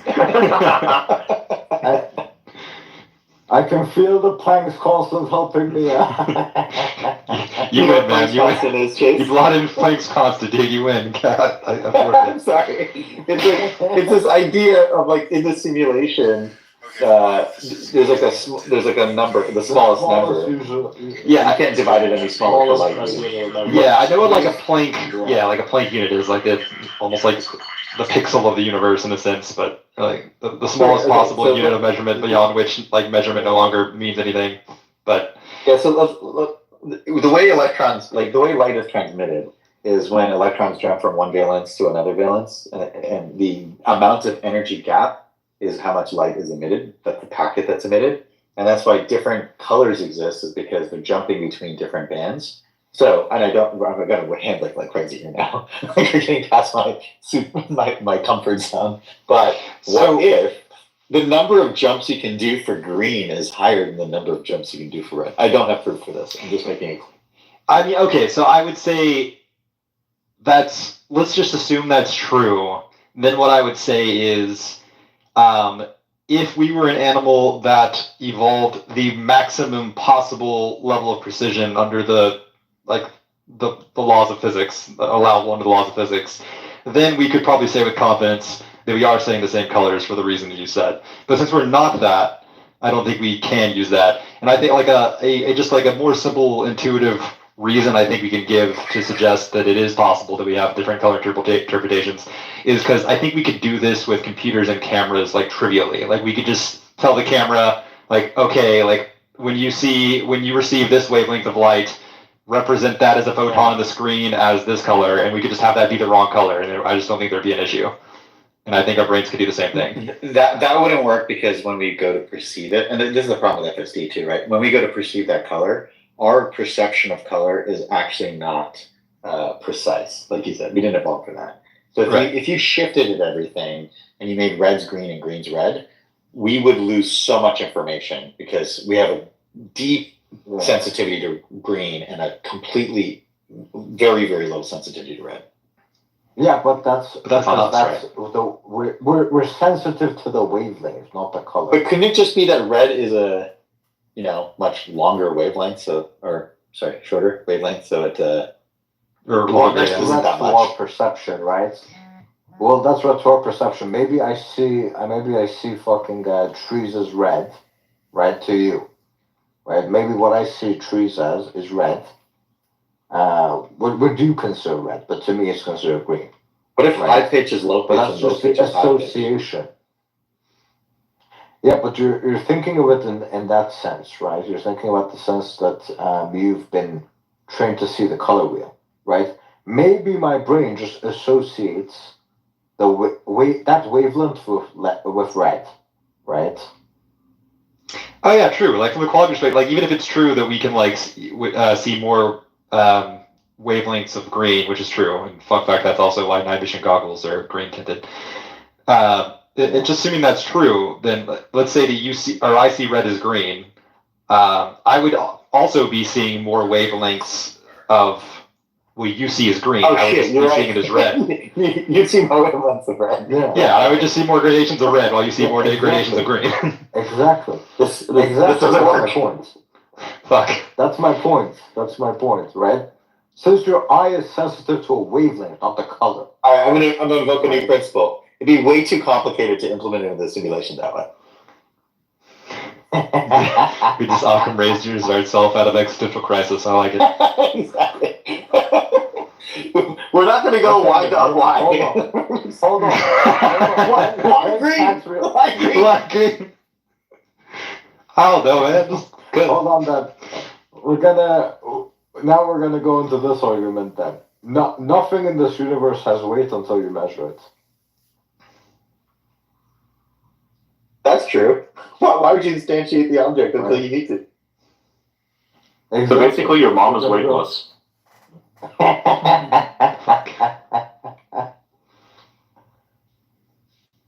Chase, do you know about hugging phase? Yeah. What about it?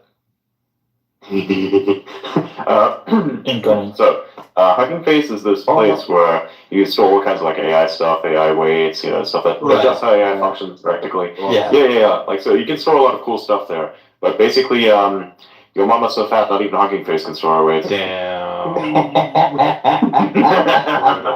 Imagine you just told the guy what hugging face is just so the joke can fucking hit. Jesus Christ, it's got bad. I'm the one that introduced you to that. Yes. Credit for credit's due. Why the fuck do I see Wiggle and Blythe as speakers, not co-hosts? What the fuck is going on here? I think. Well, I don't think you've made us co-host. Yeah, I see them as speakers too. It's also just kind of bugged. Right, I forgot to do that. Like I see you right now as perpetually muted, even though you're talking. So. Who, me? But yeah. You know there is even an expression. Everyone has their own green color. So I think depends on of course on our environment and the chemistry. That's how we perceive the wavelength. Do you think Neuralink would allow this to be fixed, or we would just consider Neuralink broken? Because you'd have to basically find your green interlingua, my green interlingua, and connect those two if you were doing mind melt. We have to figure out how consciousness works first. I don't know, man. That sounds hard. We already know how consciousness works. What's so hard about that, Chase? Well, okay, so you have to specifically solve the hard problem. True. Yeah, you have to solve the hard problem of consciousness, and then we can work it out. I mean, we can't. As far as I'm concerned, no one else is con. That is the best way to solve the hard problem of consciousness. That's the absolute key. We can't even figure out why your mama is so fat, but solipsism is the answer to everything. Wow. It's like definitions, right? It's that old. Are there more wheels or windows in this world? Or sorry, wheels. Yeah, definitely. I've always wanted to start a solipsist social club. I just think that'd be great. What? Just a group of people that all don't think that anyone else exists, hanging out. I was hoping for a solipsist again. Yeah. Yeah, but that's from somewhere. I'm trying to remember who brought it up. Was it Alan Watts, or I remember this exact quote, or Eckhart Tolle? I don't remember. So earthquake just hit. Sorry, hang on a second. So earthquake just hit, and ALX just posted Lizzo has landed at Bakersfield, California. Yeah, I felt that far away. Holy shit. Whoa. Lizzo.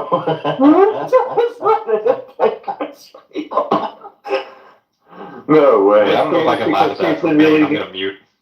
I was gonna say, oh my god. Given the fact that she was so mean to her backup dancers, it may be okay. Yeah. Okay, so does anyone else know about this story? Tell it. So Yeah, for people that don't know the story, basically Lizzo is this very, very fat woman who is like a musical artist. Anyway, she had like a bunch of backup dancers who were like kind of thin, right? Or like medium weight. And she was like harassing these women and being like, "You're too fat, you need to lose weight." Right? So this like very obese woman is like abusing her fucking backup dancers to lose more weight and be even more skinny. Meanwhile, she's like talking about how like you should be happy about your body and body positivity and all this bullshit. Oh, wow. No. Here's the thing. If ever someone like this is a meme, by the way. If ever you criticize, or if ever you criticize someone's health, and in this case would be Lizzo, and somebody would say that's not fair, she's pretty too. If then you say to that person who just said this, I think you look like Lizzo. You What look do you like think your reaction's Lizzo. going to be? Yeah.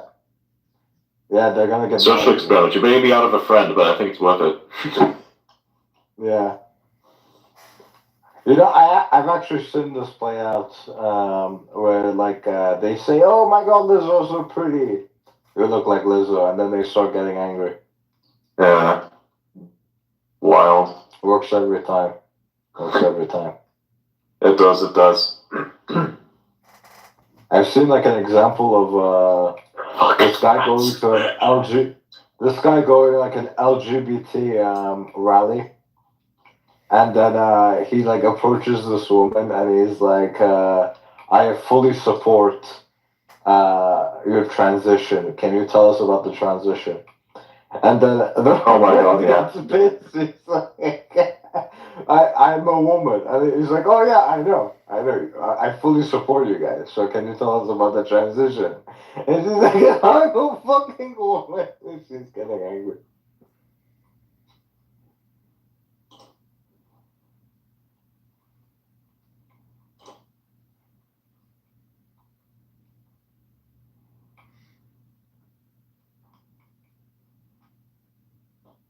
What the fuck? I just love how everyone's like posting about this video because Brad Adcock, the guy from Figure, he blocked me recently because I made a meme about him. Look, here's the thing. If you post a meme and you don't know how to meme and I out meme you, you're getting fucked. It's just happening. Just accept it, move on. It's good. Here's the meme that I made. Where's the fucking reply? If you block someone, I instantly see you as a pussy, kind of. No, I block people all the time. I understand that, but seriously, you're a business I person who got offended people- by a meme. I mostly block people who are like, I block the OnlyFans girls and I block the fucking scammers. Yes. Very good, very good.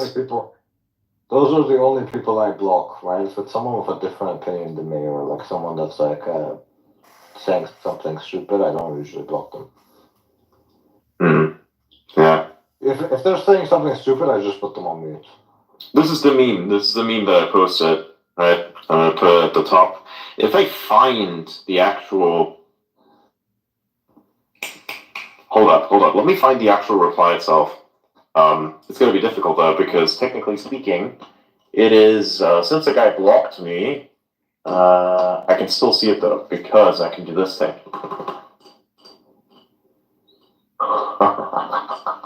I can do this. Wait. Go to search. You may block me, but I can still see you. Sorry. Demon mode. IDDQD.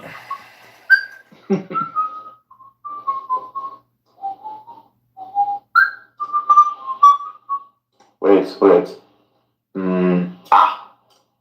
There it is. Go to the replies. Did he unblock you? No, he did not. Because when I go to his page, it says you follow him. Follows you now. Huh? Yeah, that doesn't Yeah, when I go to his page, it says followers you know. You. Typically I don't understand. block What the fuck are you talking about? right away.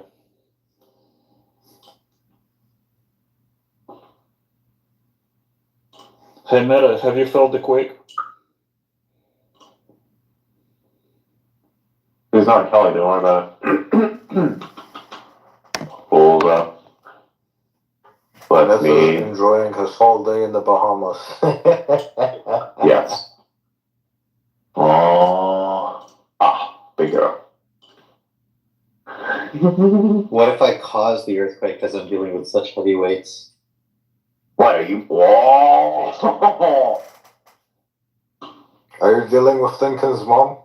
Bingo. Found it. Nice. I had to actually reroute it directly here because the only way you can actually share it to the space, also to yourself, is via this thing right here. Let me go click on it. Kaboom boom. There you go. That's the original reply. That one. Wow.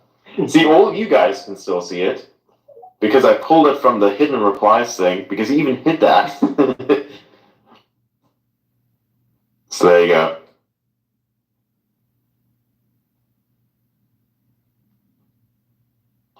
Anybody else want to speedrun the block? There you go, just quote that and say, hey, what about this?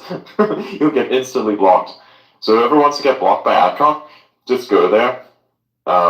Hey Chase, what if you did that? That would really confuse him. No, I'm not sure you would want to do that, actually, now that I think about it. Like, what if you were to, like, take that, what if you, like, take that comment and, like, link that to him? That would be hilarious. That'd be so stupid as a comment. That would also be very confusing. Yes, yes.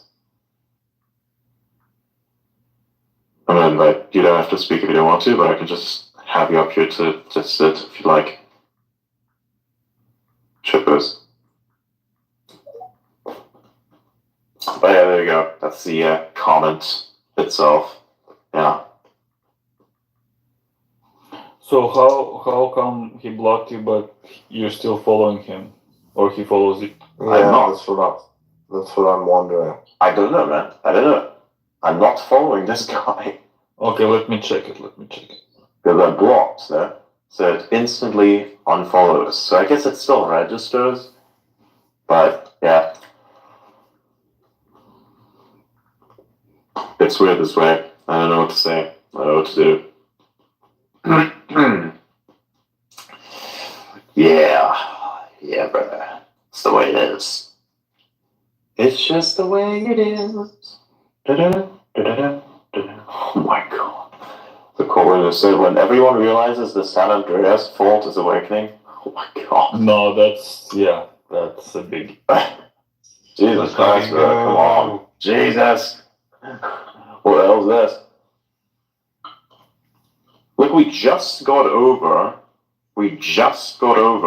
the demon invasion potential because of the solar eclipse. Don't bring the Andreas fault into this. It's not his fault. It's not Andreas' fault. I'm just kidding. To be fair, Yellowstone too. Fucking go. To be fair, the real thing Get to worry over about it. is snowflakes. Sure. Somebody call Jim Cramer and tell him to say that the fault is not. Dude, I love those memes. I hope you've seen these. They actually happen though. He's surprisingly good at being wrong. Yeah. Somehow I feel like there's some problem with this. You know what I'm saying? Like a little bit of an issue. Inverse profit. Somebody explain to me how this person is doing this, just like that. I want someone to like do an analysis and find out if he's actually like wrong more than random chance. He's not. Oh, yeah. It's confirmation bias. I've seen it before. It's pretty much 50-50. I think he's a pathological liar. It has to be that or the market. He just says too many things all the time, and so you can easily just pick out the ones where he's wrong and make it look like a whole thing. Oh yeah, there is that thing where they say that if you talk enough, you eventually say something really fucking stupid. That is true. No I thought you were going to say you eventually say something right. Wow. So even if you're the most intelligent person on earth, you know everything about everything. Eventually, if you talk enough, you're gonna say something stupid. There's gonna be some sort of slip. Yo, Adrian, Brett hid your reply, by the way. But yes, I know that. That's what I just said. Yeah. Oh wow, sensitive. Yeah, you did. I thought it was fucking hilarious, personally. I think it's funny. I think it's very funny when that happens. I've been there too. That's why I was surprised it showed me your reply. He was that scared, bro. He was that scared. You know, I never you know, for me it's kind of weird. Whenever I see a post with hidden replies, I instantly, the first thing I do is I check the hidden replies. So in my case, at least, it's giving me more. It's giving more visibility to the hidden replies. Sir, that is not developer intended experience. Please stop. Wow. Stop making them available then. Stop making them available. Why are they available? Free speech. That's actually a good question. Yes. The one time you want censorship and you can't have it. Yeah. Gets us all. Yeah, I wonder if they're actually going to push it through with the whole likes thing, because I'm seeing a lot of pushback. Like, what likes thing? The the thing that Elon wants to do, has been wanting to do for literally half a year now.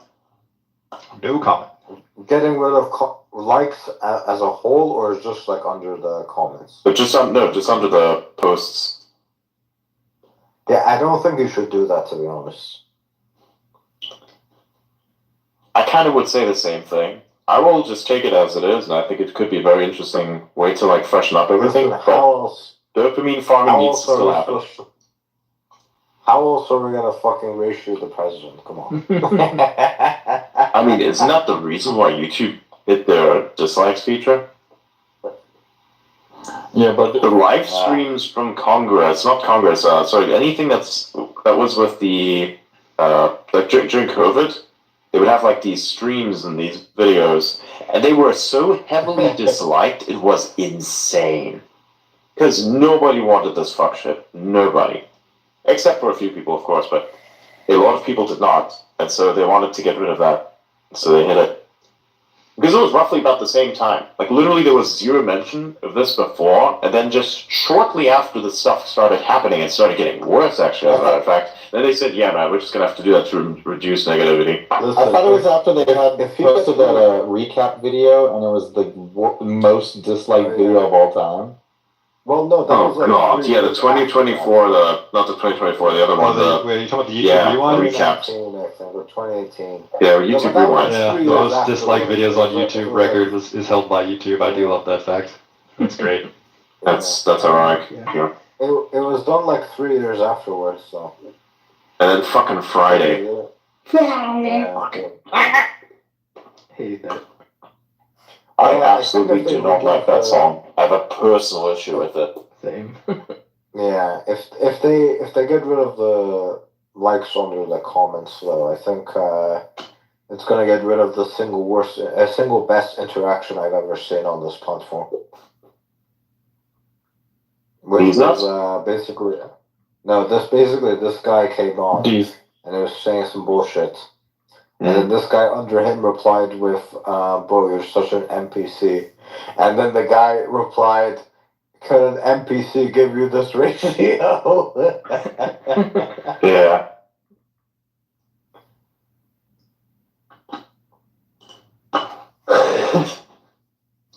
Maybe it just could. Could it all be? You know? It's entirely hypothetical. Yeah. Man, this show is really performing well. We got like 300 over people in here. That's great. Definitely a next level daily format. It is against the First Amendment to not be allowed to ratio the president. This is the Constitution. All right. That does feel like a Yeah. loss. Yeah, I hope that it doesn't actually happen because I think it looks cool. It is clean, but it'll cause issues. I think personally, unneeded I issues. think about it differently though. If likes are hidden, you get real data. If you can't engagement farm if that's real data, that real data could actually lead to an improved timeline. Things will go viral because That's they're true. hidden, but Mm. no more of these. Yeah, true. Like and retweet this, and I'm going to give out a prize. Mm. Yeah, there is also some redundancy in likes and impressions. Oh no, the impressions will stay. The impressions will stay. They're including the view counts with everything. They include the time and the view counts. Those will be left. What's up with all the accounts that post the bullshit unrelated things, like the videos? You know what I'm talking about, right? Which ones? They just copy from TikTok, so like their engagement farm. Yeah, they just post some bullshit that's completely unrelated to the actual. Yeah, there's a lot of. Oh, you mean like the replies? Okay, there you go. This is like something you have to be very specific. Yeah. Again, Aldo, you have to be specific. I see this happening multiple times. So you have to be specific. They're not really posting anything. They're just making replies. Yeah, those are just engagement farmers. And ironically enough, I kind of feel like it's just implied that that's something you want to do because the videos themselves actually come from those same accounts. Like, say, for instance, if it's Rainmaker, then what happens is the video itself is also from Rainmaker. If somebody's hiding, like putting this in a reply. So this, I think, is a very interesting consistency I've noticed. And also, the thing I've noticed recently is that in order to basically make it seem as if they didn't steal something from somewhere, because they do, they absolutely fucking do, right? Constantly rip data from everywhere without giving sources. There's no denying this. I don't care who you are, I don't care how nice that content is, it's not your content, you didn't give the source. That's a problem. It's a verifiable, has a verifiable source. If it's a meme, nobody gives a shit. But if it's like an actual piece of content that somebody put a lot of work into, and you don't cite them on this, you're a bad person. I'm just saying it. I'm just saying it now. You know. Thing is, they are taking smaller accounts, they just have them there, and they use those to post those videos constantly. Always the same accounts, but they're like small accounts. So my guess would be they have those there in case there are, copyright strikes or things like that. So they do it like this, or it actually makes it look as if somebody else found it. It's like, oh no, I just saw it on a timeline. It's not my fault. I just saw it on a timeline. You know, so I didn't steal this video. No, I just saw it on a timeline. See, this person took it. I guess I thought it was theirs. Yeah, that's how they were going their way out of this. Because I've seen people getting more salty about this too. Me? Sources. Always the fucking sources. Do you know about Piotr Wozniak? Maybe. Why?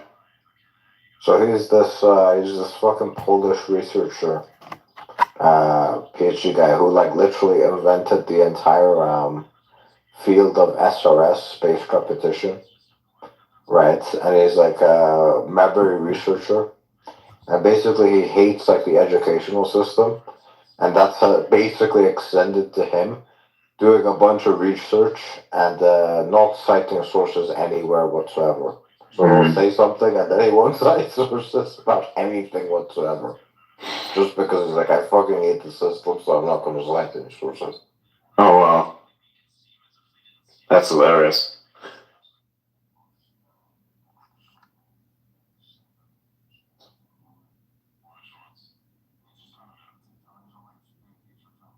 And he's got like a full on PhD as well. So he's just like, I went all the way and I fucking hate this shit. I guess you just have to know.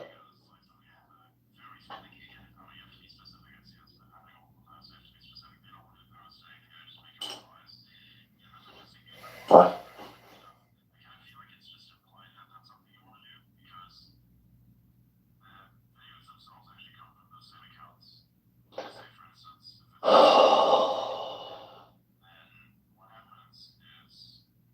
Okay.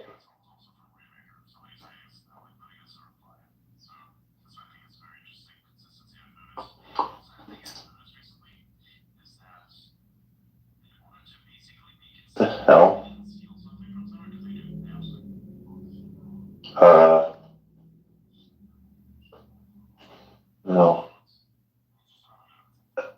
What is it with everyone tagging X support? I don't fucking get this. Well, my revenue is not coming in because I'll also go check. Yes. Just resubscribe and your ad revenue should be on pause as far as I'm aware. I think I understand this is like a. Alright, but anyways.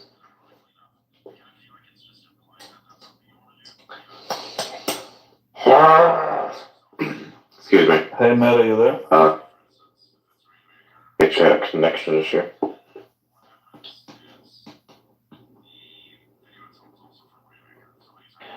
I think we should rug it for today and continue again. I don't know, like tomorrow. That would be great. Around the same time, 9 p.m. Eastern, starting. I'll be here doing my thing. I'll probably be very busy tomorrow as well, so there could be potentially some delays, but we'll have the format going. Yeah, man. So cool. And I think we'll do the breakdown. So we're supposed to do the breakdown tomorrow, but I really haven't talked to Xander, and Xander hasn't really brought it up to me yet either. So I think we both kind of need an extra day. So it'll take probably an extra day or two to kind of do a breakdown on the Elon and Lex Friedman interview. I think personally, because I mean it's not really that needed at the moment. I think, and we can kind of talk about this whenever, or we can just mention it in casual conversation and then just kind of curate things, or maybe even we wiggle it into the weekly summary. I'm just kidding. Actually, that would actually work, wouldn't it? Because So the interview with Elon is I think hour and a half, so it's not that long, but there is but there's other stuff that we need to get into technically, not just the Elon interview, but the interview with the Neuralink guys, which everybody just skipped over for some reason. Yeah, I've seen no posts about the Neuralink interview. It's where's all this stuff gone? This is actually most important. Exactly. Yeah. Also, FYI, little bit of a bounty for anyone here who'd like to. If you have clips of those moments, send them to me in DMs, or just the videos themselves, send them to me in DMs. I will upload them and tag you as the source for those clips, so you can get the thing. For instance, there was a video that I posted that somebody showed me from the Lex podcast, which was really, really good. I really enjoyed that. Posted out there. It has to be native, so I can natively post it myself because I need the media views, I'll be honest with you. So yes, that would be epic. If you guys could send me the clips, then you guys get exposure as well, because then that's where it's from. Your tags will be there in the reply, so whoever likes the consistent delivery of those clips, because that's how you actually gain a following, spread through consistency, you will then, of course, get reach if that's something you want, or just want to have fun. Just saying it. Yeah. Also, encouragement, post good stuff in the community. It's very good. As you can see on the trending, if you switch to trending, you'll see a lot of really good content there. I love the work that has been put in recently by everyone. You guys are epic. Wow, now we have Shitpost Gateway come up. I like the alien tech video, it was great.